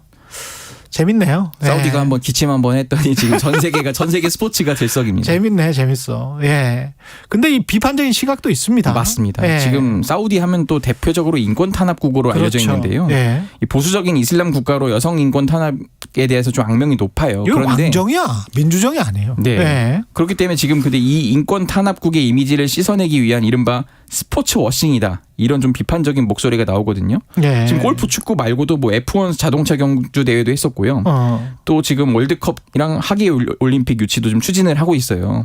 이런 것 때문에 스포츠를 활용한 이미지 세탁 아니냐, 빈살만의 큰 그림 아니냐 이런 지적들이 나옵니다. 빈살만이 이 그림만 그리고 있는 게 이미지 세탁을 위해서가 아니고 제가 보기에는 예. 왜냐하면 이런 각종 대회를 유치하면 어쩔 수 없이 팬들 관중들이 오지 않습니까? 그렇습니다. 그때 그 사우디가 지금 큰 도시를 계획 도시를 그렇죠. 네옴시티를 계획하고 있잖아요. 그래서 아마 경제적으로 사람들 많이 모이게 하는 이벤트를 많이 개최를 해서 관광 도시화, 두바이처럼 관광 도시화 시키는 게 네옴시티의 목적이었기 때문에 경제적인 포석도 좀 있는 것 같습니다. 지금 보니까. 지금 우리 박람회를 같이 경쟁하는 입장에서는 그렇죠. 조금 아쉽긴 합니다. 예, 여러모로 지금 여러 단계의 포석을 지금 두고 있는 것 같네요. 윤석열 대통령의 대선 공약이었는데 만으로 앞으로 나이를 세기로 했지 않습니까? 예. 이게 통합되는 게 이번 달 6월 28일부터군요. 맞습니다. 이게 예. 지금 이제 시행을 하는 거예요. 그래서 이제 근데 문제는 여전히 연 나이가 계속 적용된다는 거예요. 예를 들어서 지금 다들 헷갈려 하시는 게 술 담배 판매라든지 이런 구매, 초등학교 입학, 그리고 병역 판정 검사 이건데 이게 그대로 연 나이로 유지된다는 거예요. 그러니까 쉽게 말해서 2004년생은 이 만나이 통일법 시행 이후에도 생일이 지났는지 여부와 상관없이 지금 술, 담배를 살 수가 있습니다. 생일이 지났는지 여부와 상관없이 지금 술, 담배를 살 수 있다? 예. 2004년생도? 네네. 약간 혼란스러운데? 예, 그렇습니다. 예. 그러니까 법제처가 이에 대해 좀 설명한 게 있는데 이 연 나이를 만 나이로 변경하기 위해서는 각 개별법의 정비가 필요하다는 거예요. 그러니까 만 나이 통일법이 시행은 됐지만은 이 연 나이 기준으로 바로 바뀌는 게 아니라는 거거든요. 아까 말씀드렸던 것 중에서 초등학교 입학 있잖아요. 예. 이거는 초중등 교육법에 적용을 받아요. 그러니까 해당 법에 따르면 만 6세가 된 날에 속하는 해의 다음 해의 3월 1일 보호 자녀 또는 아동을 초등학교 입학시키기로 했고, 그러니까 병역 신체 검사는 또 병역법에 적용을 받아요. 그러니까 만 나이가 아닌 그 연 나이, 그러니까 해가 바뀌면 나이가 바뀌는 것 그대로 해서 19세가 되는 19세가 되는 해에 병역 판정을 받도록 그 검사를 받도록 지금 계속 유지를 하고 있습니다. 그럼 이게 국회에서 그럼 법을 개정을 해야 됩니까? 그렇습니다. 지금 법제처가 어느 법을 바꿔야 된다고 지금 이렇게 좀 정비를 하고 있고요. 그렇기 때문에 좀 시간이 걸릴 수밖에 없다 이런 게 있는데, 근데 제가 어제 조금 황당했던 거는 법제처가 이제 보도 설명 자료라고 내놓은 그 그래픽이 있어요. 그걸 봤더니 그러면 이제 이게 시행되니까 같은 해더라도 같은 학년이더라도 이게 그 생일이 지났는지 여부에 따라서 한 살이 많고 적을 수 있잖아요. 그렇죠. 이러면 서로 호칭을 어떻게 하니까라는 질문을 스스로 답한 게 있는데 그랬더니 한두 살 차이를 엄격하게 따지는 한국의 서열 문화가 점차 사라지지 않겠냐 이런 답변을 내놓은 거예요. 아무튼 뭐 정비한 올해까지 마련하겠다고 합니다. 잠시 후 8시 반부터 일부 지역국에서는 해당 지역 방송을 보내드립니다. 안녕하십니까. 58년 개띠 택시기사 노박구입니다. 우리는 하루 종일 라디오를 들으니까 재미있는 프로는 우리가 기가 막히게 아는데요. KBS 1라디오 홍사운의 경제쇼가 저는 1등입니다. 1등 넘버원. 아니 뭔 경제 프로가 이런 거 재밌대요. 오후 4시 5분 라디오 박사 저 노박구 믿고 홍사운의 경제쇼 꼭 들어보세요. 진행은 서툴지만 내용은 알찹니다. 진실의 편에서, 정의의 편에서, 약자의 편에서 뉴스를 전합니다. 주진우 라이브와 함께 더 많이, 더 오래 웃었으면 좋겠습니다. 매일 오후 5시 5분 KBS 1라디오 주진우 라이브. 지금 시각은 8시 30분입니다. KBS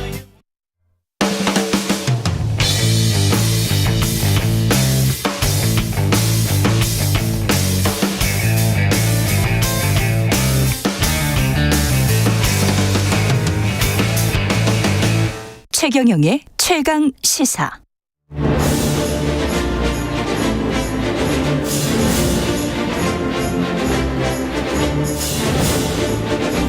네, 후쿠시마 원전 오염수 방류 시점이 한 달여 앞으로 다가온 것 같습니다. 오염수 문제 두고 여야 대립이 더 거세졌는데요. 예, 국민의힘 우리 바다 지키기 TF 성일종 위원장, 그리고 민주당 후쿠시마 원전 오염수 해양 투기 저지 대책위원회 위성건 위원장 자리하셨습니다. 안녕하십니까? 네, 안녕하세요. 네, 안녕하십니까?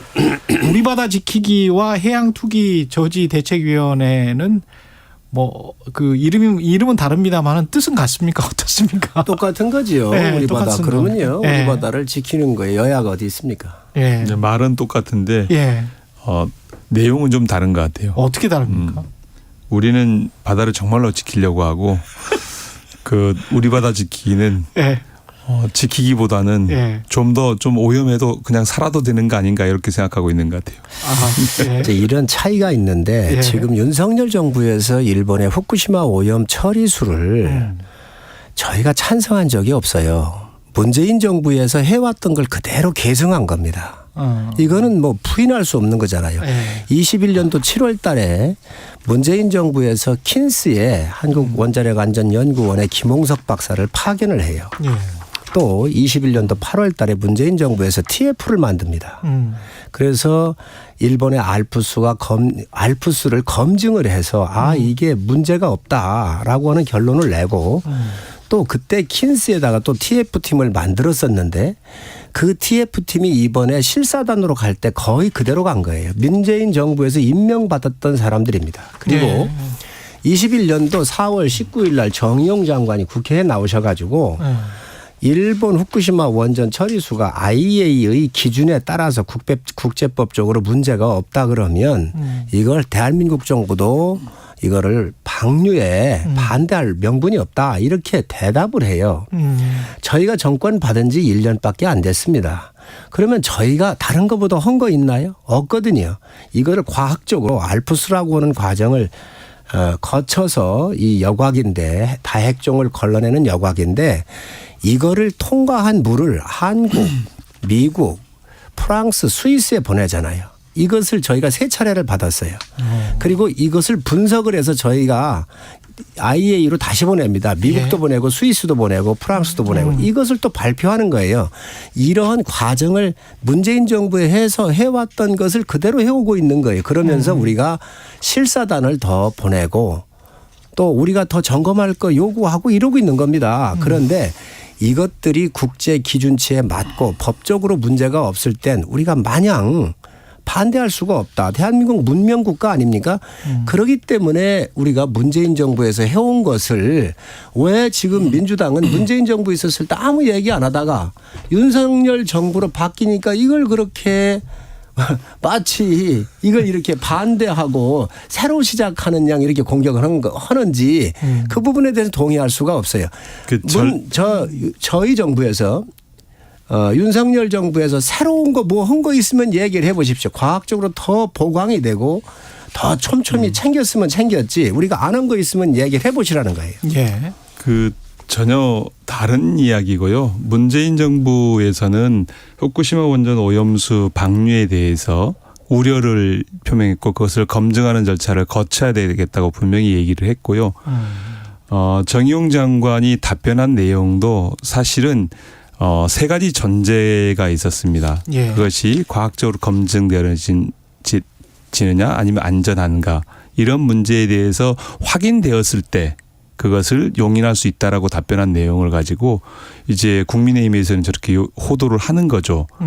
정의용 장관이 이제 동의했는데 왜 지금 더불어민주당은 반대하는가. 사실 제가 오늘 자료를 하나 가지고 왔는데 국민의힘 그 조태용 지금 국가안보실장 그리고 그다음에 이제 김태호 의원, 김기현 대표 그다음에 이제 태영호 의원, 한무경 의원들이 발의한 후쿠시마 원전 방사능 오염수 방류 결정 규탄 및 원전 오염수 안전성 확보를 위한 대한민국 정부의 적극적 대책 촉구 결의안. 여기에 보면 그게 언제인가요? 2021년입니까? 예, 2021년 4월 29일에 국민의힘 16명이 이렇게 의원들이 확인을 해서 뭐라고 얘기를 하고 있냐면 후쿠시마 오염수에는 인체 치명적인 삼중수소를 비롯하여 60여 종의 방사성 물질을 포함되어 있는데 완전한 제거가 어렵다는 것이 전문가들의 의견이다. 이렇게 하면서 실질적으로 대한민국 정부의 방류를 규탄하고 그리고 모든 정보를 투명하게 공개하고 정부는 이것에 대해서 적극적으로 대응해라. 이렇게 주장을 했거든요. 2021년에는 그렇게 주장을 했었다. 자, 알겠습니다. 이제 그렇게 주장을 했던 국민의힘이 지금에 와서 입장과 태도를 바꿨죠. 사실은 우리 이제 성일종 의원님께서도 과거에 이제 관련되어진 의견들에 대해서도 찬성 의견을 말씀하셨었잖아요. 아주 의원님이 좋은 말씀을 하셨어요. 맞습니다. 제 얘기 좀 마무리를 좀 하면 그렇습니다. 저희 더불어민주당은 관련되어서 지금 국민의힘이 호도하는 것처럼 저희들이 했던 정책을 윤석열 정부가 승계한 것이 아니라 윤석열 정부는 다른 태도와 다른 입장을 갖고 다른 정책을 펼치고 있는 것이다. 이렇게 말씀을 좀 드립니다. 제가 반론을 제기할게요. 제가 20년도에 10월 달에 최고 비상대책위원회 할 때 이 대책을 세워야 된다. 후쿠시마의 이 원전 처리수에 원전수에 대해서 오염수에 대해서 대책을 세워야 된다라고 얘기한 게 맞습니다. 그리고 저희 당에서 21년도에 조태용 의원을 비롯해서 4월 달에 이 대책 촉구 결의안을 냈던 게 맞습니다. 저 문서는 맞고요. 자, 그렇습니다. 맞습니다. 그런데 그 전에 문재인 정부는 아무것도 안 했어요. 저희가 강력하게 20년도에서부터 21년 4월 달에 이 얘기를 하니까 7월부터 문재인 정부가 움직이기 시작을 합니다. 그래서 21년 7월 달에 킨스의 김홍석 박사를 IAEA에 파견을 해요. 아까 그 말씀. 그렇습니다. 그리고 8월 달에서야 TF팀을 만듭니다. 그리고 임명장을 줍니다. 그 TF팀이 이번에 실사단에 갔다는 거예요. 자, 그러면 시차적으로 이게 무슨 문제가 있습니까? 문재인 정부가 움직이지를 않았어요. 자, 그리고 정의용 장관께서 국회에 나왔을 때 세 가지의 조건을 걸었습니다. 그거 맞는 얘기입니다. 뭐냐면 충분한 과학적 정보가 있어야 된다. 이게 과학적 정보로 지금 현재 그대로 하고 있는 겁니다. 알프스라고 하는 것을 11개 국가가 대한민국 포함을 해서 11개 국가의 전 세계의 과학자들이 여기 모여가지고 과학적으로 정보를 주고받고 정보를 공유하고 있습니다. 이걸 하고 있고 두 번째 사전 협의를 해야 한다고 우리 정부하고. 문재인 정부에서도 사전 협의해서 파견이 이루어졌고 지금 저희하고 도쿄전력이 이 정보를 다 제공하고 있을 뿐더러 IAEA를 통해서도 정보를 서로 문재인 정부에서부터 지금까지 서로 정보를 사전 협의를 해오고 있는 겁니다. 그다음에 IAEA에 한국 전문가가 꼭 참여해야 한다. 이게 정의용 장관의 세 번째 조건이었거든요. 여기에 김홍석 박사가 간 거예요. 7월 달에. 어떤 문제가 있다는 거죠? 자, 시차적으로 문제 있습니까? 제가 말씀을 드리면 관련되어서 과학적 근거를 충분히 제시하고 정보를 충분히 공유해야 된다고 얘기했고 정부와도 사전에 충분한 협의가 필요하다 이렇게 주장을 했죠. 이러한 것들이 끝으로 어떤 얘기를 했냐면 IAEA 검증 과정에서 우리 전문가 또는 연구소 대표가 참여할 수 있도록 보장해라 이렇게 주장을 했고 그 주장들을 가지고 저희 그 당시 정부는 운영을 했던 거죠. 그런데 충분하게 과학적으로 그 정보가 제공되고 있지 못하다. 여전히 저희 민주당은 그렇게 주장을 합니다. 어떤 게 지금 정부 안 어떤 거냐면 어떤 거냐 지금 이제부터 이제 광 이야기를 해보죠. 알프스 다핵종 제거 설비인 알프스의 사전 알프스를 처리하기 전 오염수 처리되어진 이후의 오염수가 데이터가 있어야 되겠다. 그런데 지금까지 처리 전 데이터는 자료를 공개하고 있지 않습니다. 두 번째. 알프스 이제 그런 정보가 공개돼야 된다는 것이고 알프스 얘기를 좀 더 드리면 1066기에 이제 한 기당 1000톤 정도 되어지는 1666기에 이제 137만 톤이 보관되고 있다는 거잖아요. 그 보관되고 있는데 그 중에 약 30리터만 실질적으로 시험을 한 겁니다. 전체 중에 1066기 중에 10개 의 탱크에서만 시료 자체도 10개밖에 안 됐어요. 10개의 탱크에서 10개 탱크를 묶어놓은 묶음으로 받은 건데요. 그중에 30리터를 제공한 겁니다. 그러면 137만 톤에 30리터면 도대체 몇 퍼센트입니까? 일반적으로 그러한 것들을 샘플할 때는 5%, 10% 이렇게 샘플링 조사. 샘플의 양이 충분하냐? 충분하지 않는 거죠. 두 번째. 제공되어진 샘플이 실제로 교반되어서 그러니까 방사선 물질이 오래되어지면 축적되어지기 때문에 벌써 10여 년이 된 거 아니겠습니까? 축적되어지면 이게 교반되어서 샘플이 제공되었는데 그러고 있지 못하다라는 과학적 데이터를 PIF 태평양 도서국 포럼에 참여하고 있는 과학자들이 그런 얘기를 하고 있습니다. 그래서 알프스 다핵종 제거 설비에 제공되어진 여러 정보들을 저희는 신뢰할 수 없다. 그래서 지금 얘기했던 정의용 장관이 얘기하고 있는 것이 관철되고 있지 못하다 저희들은 판단하고 있습니다. 그렇군요. 제가 그 반론을 드리지요. 그렇게 되면은 문재인 정부가 지금 과학자 파견하고 했던 것들 다 부정하는 거예요. 알프스라고는 다핵종 처리하는 이 여과기를 통과를 하는데 사전 오염수와 오염 처리수가 있잖아요. 137만 톤 정도가 나왔는데 약 3분의 1인 40만 톤은 여과기를 통과해서 지금 케이퍼 탱크에 저장이 되어 있는 거고 그냥 오염수 상태로 90만 톤 정도가 있는 것이지요. 그런데 이 오염수로서의 측정한 로우 데이터와 알프스를 통과한 로우 데이터가 있다 그런데 지금 민주당 여기 문제가 있는 거예요. 전번에 원자력 안전위원회가 TF팀 갔다 와가지고 이 로우 데이터 다 받아왔다고 얘기했잖아요. 다 받아왔다고 얘기했잖아요. 아니요. 그러니까 잠깐만요. 로 데이터에 대해서는 전에 대해서는 말씀을 안 했습니다.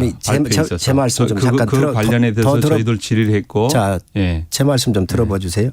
그래서 이게 오염된 오염수로서의 로우 데이터도 뭐 가치는 있겠지요. 그러나 가장 중요한 것은 알프스라고 하는 다핵종 처리를 통해서 방류할 때에 그 나가는 게 가장 중요합니다. 그런데 이번에 이 오염수에 대한 로우 데이터도 가져와서 지금 분석을 하고 있고 야당에서 요구하면 다 받아보실 수 있다라고는 말씀을 제가 드리고 그다음에 아까 30리터만 했다 그러는데 우리 위 의원님 말씀에 저는 동의할 수가 없어요. 왜 그러냐면 이 물이 나오면 다 교반을 합니다. 이 물 속에 물이라고 하는 것은 항상 저 밑에는 교반기라고 해서 RPM으로 RPM 하면 우리 시청자 잠깐만요. 잠깐만요. 그 사실관계를 좀 확인해야 되는데 도쿄전력 지난 얼마 전에 저희 의원들 이제 도쿄전력 의원과 도쿄전력 관계자가 참여한 온라인 간담회를 저희들이 가진 적이 있는데요. 거기에서 도쿄전력 그 직원이 거기에 있는 임원이 한 얘기가 교반되지 않고 샘플이 제공됐다라고 얘기를 했습니다. 사실을 호도하시는 거예요. 어떻게 교반이 안 되겠어요. 그래서 그거는 말이 안 되는 게 왜 그러냐면 말이 안 되는 게 아니라 도쿄전력 직원이 그렇게 얘기한 것을 그걸 어느 직원인지 내가 모르겠는데 지금 그것도 일본의 의원들 앞에서 도쿄전력 직원이 사실상 청문회처럼 진행된 자리에서 어느 청문회가 했는데요? 청문회가 아니라 그게 민주당이 주도했습니까? 누가 했습니까? 이거는 잠깐만요. 일본의 원전 재료 모임 국회의원 모임에서 일본 국회에서 나온 이야기입니다. 일본 국회에서 나왔다고요? 아니 그거는 전 신뢰할 수가 없어요. 교반되지 않았다는데 신뢰할 수 없다니 말씀을 도대체 믿을 거 그런 얘기를 함부로 하시면 예. 안 되죠. 우리 과학자들이 갔다 와서 잠깐만요. 아니 잠깐만 계셔보세요. 예. 우리 과학자들이 우리 다녀와서 과학자들은 교반되어진 내용을 받은 게 아니라 샘플링 되어진 것만 받은 거 아니겠습니까? 이번에 우리 과학자들이 가서 이 오염수 상태로 있는 걸 봤고 또 알프스의 여러 과정을 봤고 케이퍼 탱크에 있는 걸 봤고 케이퍼 탱크로부터 바다로 방류하는 안전장치까지 우리가 다 봤잖아요. 그러면 케이퍼 탱크의 마지막 방류 전에 희석하는 이 시스템까지 다 봤는데 이때 교반을 통해서 다 나가잖아요. 1베크럴에 1리터에 1,500베크럴을 1,500베크럴에 삼중수소를 맞춰서 내보내겠다 그러잖아요. 그러면 이게 교반을 교반을 통해서 섞어서 거기서 측정해서 내보내지 이게 어떻게 그냥 내보낼 수 있냐. 과학을 조금이라도 알면 그런 정말 무지한 얘기를 할 수가 없는 거예요. 아니 샘플링을 통해서 방사능이 이 정도 있으니 이 정도 교반해서 내보내면 된다고 희석해서 내보내면 된다고 얘기를 하는 거잖아요. 저희들이 문제를 삼는 것은 알프스의 성능에 대해서 구체적으로 방사선을 잘 처리하고 있는지를 확인하고 싶은 거예요. 근데 그 확인이 안 되잖아요. 왜 안 됩니까? 왜냐하면 이번에 갔다 와서 처리 전 데이터와 처리 후 데이터를 주면 저희들이 어떻게 처리되는지 확인할 수 있을 거 아니에요. 자, 여기에서 조금 좀 청취자분들의 이해를 돕기 위해서 그러니까 처리를 하고 교반을 해서 잘 섞어가지고 지금 균질화해가지고 똑같은 그 어떤 삼중수소 농도, 방사능 농도가 나오게 과학적으로 데이터가 나오게 한다는 이야기잖아요. 그죠? 그렇습니다. 그렇게 해서 믿을 수 있어. 믿을 수 있어. 이런 이야기를 하는 겁니다. 지금 말씀하시는 근데 교반을 했다 안 했다는 거 휘저었다 안 저었다 그 이야기를 하시는 건데 제가 이제 그럼 이렇게 여쭤볼게요. 앞으로 이제 진짜로 그 방류를 한다면 그걸 매번 교반을 하고 처리를 잘 하는지 그 필터도 분명히 우리가 정수기 필터는 그 전에 작동이 되지요. 알프스라고 하는 것은 다핵종을 걸러내서 거의 다 걸러집니다. 걸러져서 국제 기준치나 모든 걸 통과해서 나오잖아요. 그러면 여기 이제 삼중수소라는 것은 용해성이기 때문에 물에 녹아요. 알겠습니다. 그러니까 그거를 다 믿는다고 쳐요. 그런데 필터도 교반 주기가 있을 거고 교반도 성실히 하는지 이런 것들을 필터는 8,000톤을 쓰면은 무조건 갈게 되어 있습니다. 8,000톤 쓰면 무조건 갈게 되어 있습니다. 알프스라고 하는 필터는 8,000톤을 처리를 하면 자동적으로 갈아요. 그게 잘못되어진 게 어떤 거냐면 8,000톤이 이제 기본 농도가 들어올 거 아닙니까? 과농도가 들어오게 되어지면 이게 갈아도 걸러지지 않겠죠. 지금 그 몇 가지 이제 시료를 분석한 자료들을 보면 몇 가지들은 그 교반을 해서 한 시료를 가지고 그러니까 이게 샘플이죠. 교반 여부를 모르지만 샘플을 가지고 실제 돌렸더니 한 이틀 정도 걸리더라는 거예요. 한번 이제 전체 하는데 왜냐하면 무슨 교반 얘기 하시는 거지? 아니 교반이 아니라 샘플에 샘플을 하는데 그 샘플에 이제 그거를 처리하는 데 있어서 실질적으로 한 번에 처리가 되지 않는다는 거죠. 농도가 높으면. 그렇기 때문에 8,000리터가 되었다고 해가지고 이렇게 바꾸는 것은 잘못되어진 거죠. 완벽하게 처리된 이후에 필터가 바꿔야 되는 거죠. 알겠습니다. 요게 8,000이라고 하는 게 더 쓸 수도 있고 덜 쓸 수도 있어요.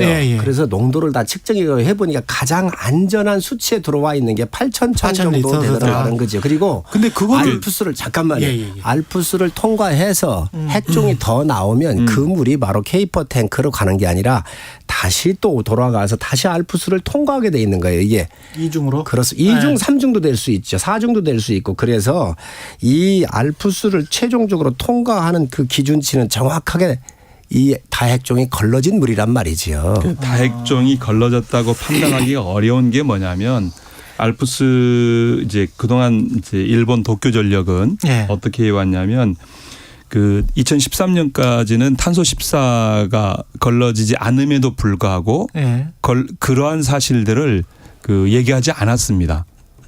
그러니까 일본 도쿄전력은 2013년까지 이렇게 알프스로 처리되지 않는 핵종이 두 가지 핵종이 있는데요. 삼중수소와 탄소 14입니다. 예. 64개 핵종 중에 62개 핵종만을 이렇게 처리할 수 있게 되었고요. 예. 그런데 그러한 사실들을 구체적으로 밝힌 것이 2013년에서야 밝히게 되었고요.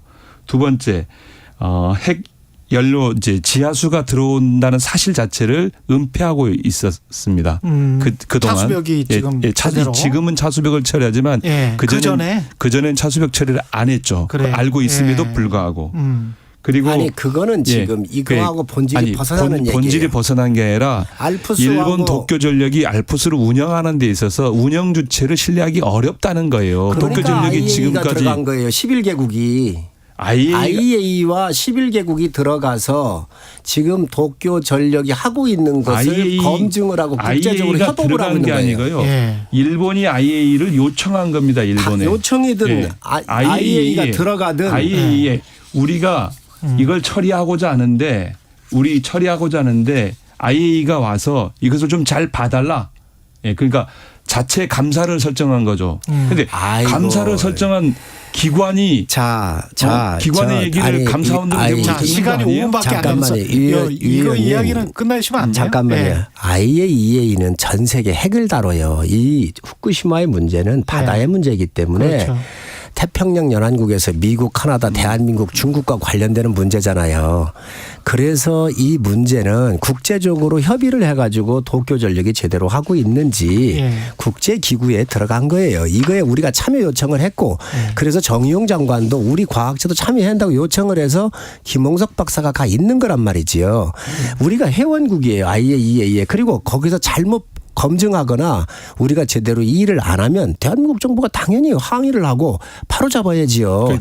이런 것들이 진행되고 있다. 왜 항의하지 않느냐는 거예요. 국민들은 불안해하고 안전하지 않다고 얘기하는데. 그럼 과학적으로 뭐가 안전하지 않은지 과학적으로 얘기해 보세요. 어느 핵종이 안 걸러졌습니까? 기준치 얼마나 오버했습니까? 과학적으로 증명해야 될 것은 무소 교수가 얘기했듯이 삼중수소인 경우는 인체에 유해할 수 있다. 이게 전 세계 130개의 논문에 나와 있다라는 것을 가지고 국민들이 우려하고 야당이 우려를 제기하는 거잖아요. 자, 그러면 국민의힘은 130편의 논문에 근거해서 이게 어떻게 안전한지를 얘기를 해야 되죠. 핵심적인 거 하나 묻겠습니다. 좋습니다. 의원님 하나만 물을게요. 그러면 정부를 갖고 대한민국이 1리터당 삼중수소 배출량 기준치가 얼마입니까? 1베크렐입니다. 무슨 소리입니까? 대한민국이 지금 1리터당 삼중수소 배출일이 4만 베크렐이에요. 일본에 삼중수소 나와서 우리가 못한다 그러면 대한민국 원전을 다 세워야 돼요. 중국 다 세워야 돼요. 대한민국이 1리터당 잠깐만요. 아니 잠깐만요. 시약처의 음용수 기준에 보면 그게 아니고 지금 대한민국 바다에 내보내는 먹을 수 있는 음용수를 얘기하는 게 아니에요. 지금 기준이 다르구나. 지금 대한민국 바다에 버리고 있는 이 삼중수소 배출량이 얼마예요, 기준? 4만 베크렐이에요. 원자력 발전소에서. 그렇습니다. 그러면 일본이 1,500 베크렐이에요. 잠깐만. 제가 얘기를 왜 여기를 좀 드려야 되는데 원전과 지금 후쿠시마 원전 사고로 되어진 그 사고 오염수와는 전혀 다른 거예요. 개념적으로 어떻게 얘기하면. 다르지요? 어떻게 다른지 말씀을 드릴게요. 다핵종 걸러냈는데 뭐가 틀리지요? 다핵종 제거의 문제가 아니고요. 제 얘기를 좀 들어보세요. IAEA 기준에 보면 뭐라고 돼 있냐면 GSA에 뭐라고 돼 있냐면 비용 편익이 분석되게끔 돼 있어요. 편익이 비용에 대해서 많이 발생하면 그것은 원전을 이용해도 되어진다라는 국제적 규범을 갖고 있습니다. 빨리 말씀하셔야 됩니다. 시간이. 그런데 이 원전 오염수는 이건 얻는 이득이 없습니다. 국가적으로. 그죠? 그렇죠. 없죠. 일본에 얻는 이득이 사고가 났으니까. 사고가 났기 때문에 일본에 얻는 이득이 이 원전 처리수를 버림으로써 얻는 이득이 없어요. 원전에서 잠깐만요. 도쿄전력이 이익만 남는 거예요. 처리하는 비용을 육상에 보관하면 이거 한 10배 정도 비용만 들면 육상에 보관하거나 콘크리트를 고용할 수 있음에도 불구하고 하고 있지 않는 거거든요. 그러니까 도쿄전력 이익만 낳는 일을 왜 전 세계의 원전에서 그렇게 기준을 가지고 구분을 해서 봐야 됩니다. 전 세계에 나가는 일본이나 미국이나 중국이나 대한민국이나 원전을 처리해서 나가는 원전을 평화적으로 이용하기 위해서 기준을 두지만 이것은 원전에서 나오는 게 아니에요. 원전 사고에서 발생되어진 쓰레기가 나오는 것인데 그것에 관한 국제적 규범은 이걸 할 수 없게끔 돼 있는 거예요. 어느 기준이 할 수가 없게 돼 있어요. 지금 너무 어거지라는 거예요. 왜 그러냐면 후쿠시마도 원전입니다. 사고가 났지만. 어느 나라 거든 다 똑같습니다. 그래서 원전 처리를 해가지고 다핵종을 걸러내서 내보낼 땐 중국 같은 데는 말할 수가 없어요. 우리가 1리터당 4만 베크렐이고 미국이 3만 베크렐이고 일본은 1리터당 6만 베크렐이에요. 바다로 방류하는 기준이. 그런데 이거를 1베크렐로 내보내라고요? 아니 정상 원전에서 사용될 땐 그런 기준을 가지고 씁니다. 그렇지만 사고 원전은 다르게 봐야 되는데 이거는 폐기물이거든요. 이 폐기물을 해양 투기를 할 수 없게끔 국제법적으로 돼 있습니다. 지금 폐기물 처리를 하고 있지 않습니까? 알프스라고 하는 걸 통해서 폐기물을 걸러내고 물이라고 하는 걸 내보내잖아요. 그러게 원전 수지요. 아니 이거를 그러면 음용수 수준으로서 만들어서 내보내라고 얘기하는 거 같은데 아니 자꾸 드신다고 수산물 하길래 이야기까지는 그렇게 하면 안 돼. 오늘은 저 매운탕으로 하겠습니다. 정신 메뉴는 매운탕 좋습니다. 국민의힘 송일정 의원, 민주당 위성권 의원이었습니다. 고맙습니다. 고맙습니다. KBS 1라디오 최경영의 최강시사였습니다. 내일 아침에 다시 돌아오겠습니다. 고맙습니다.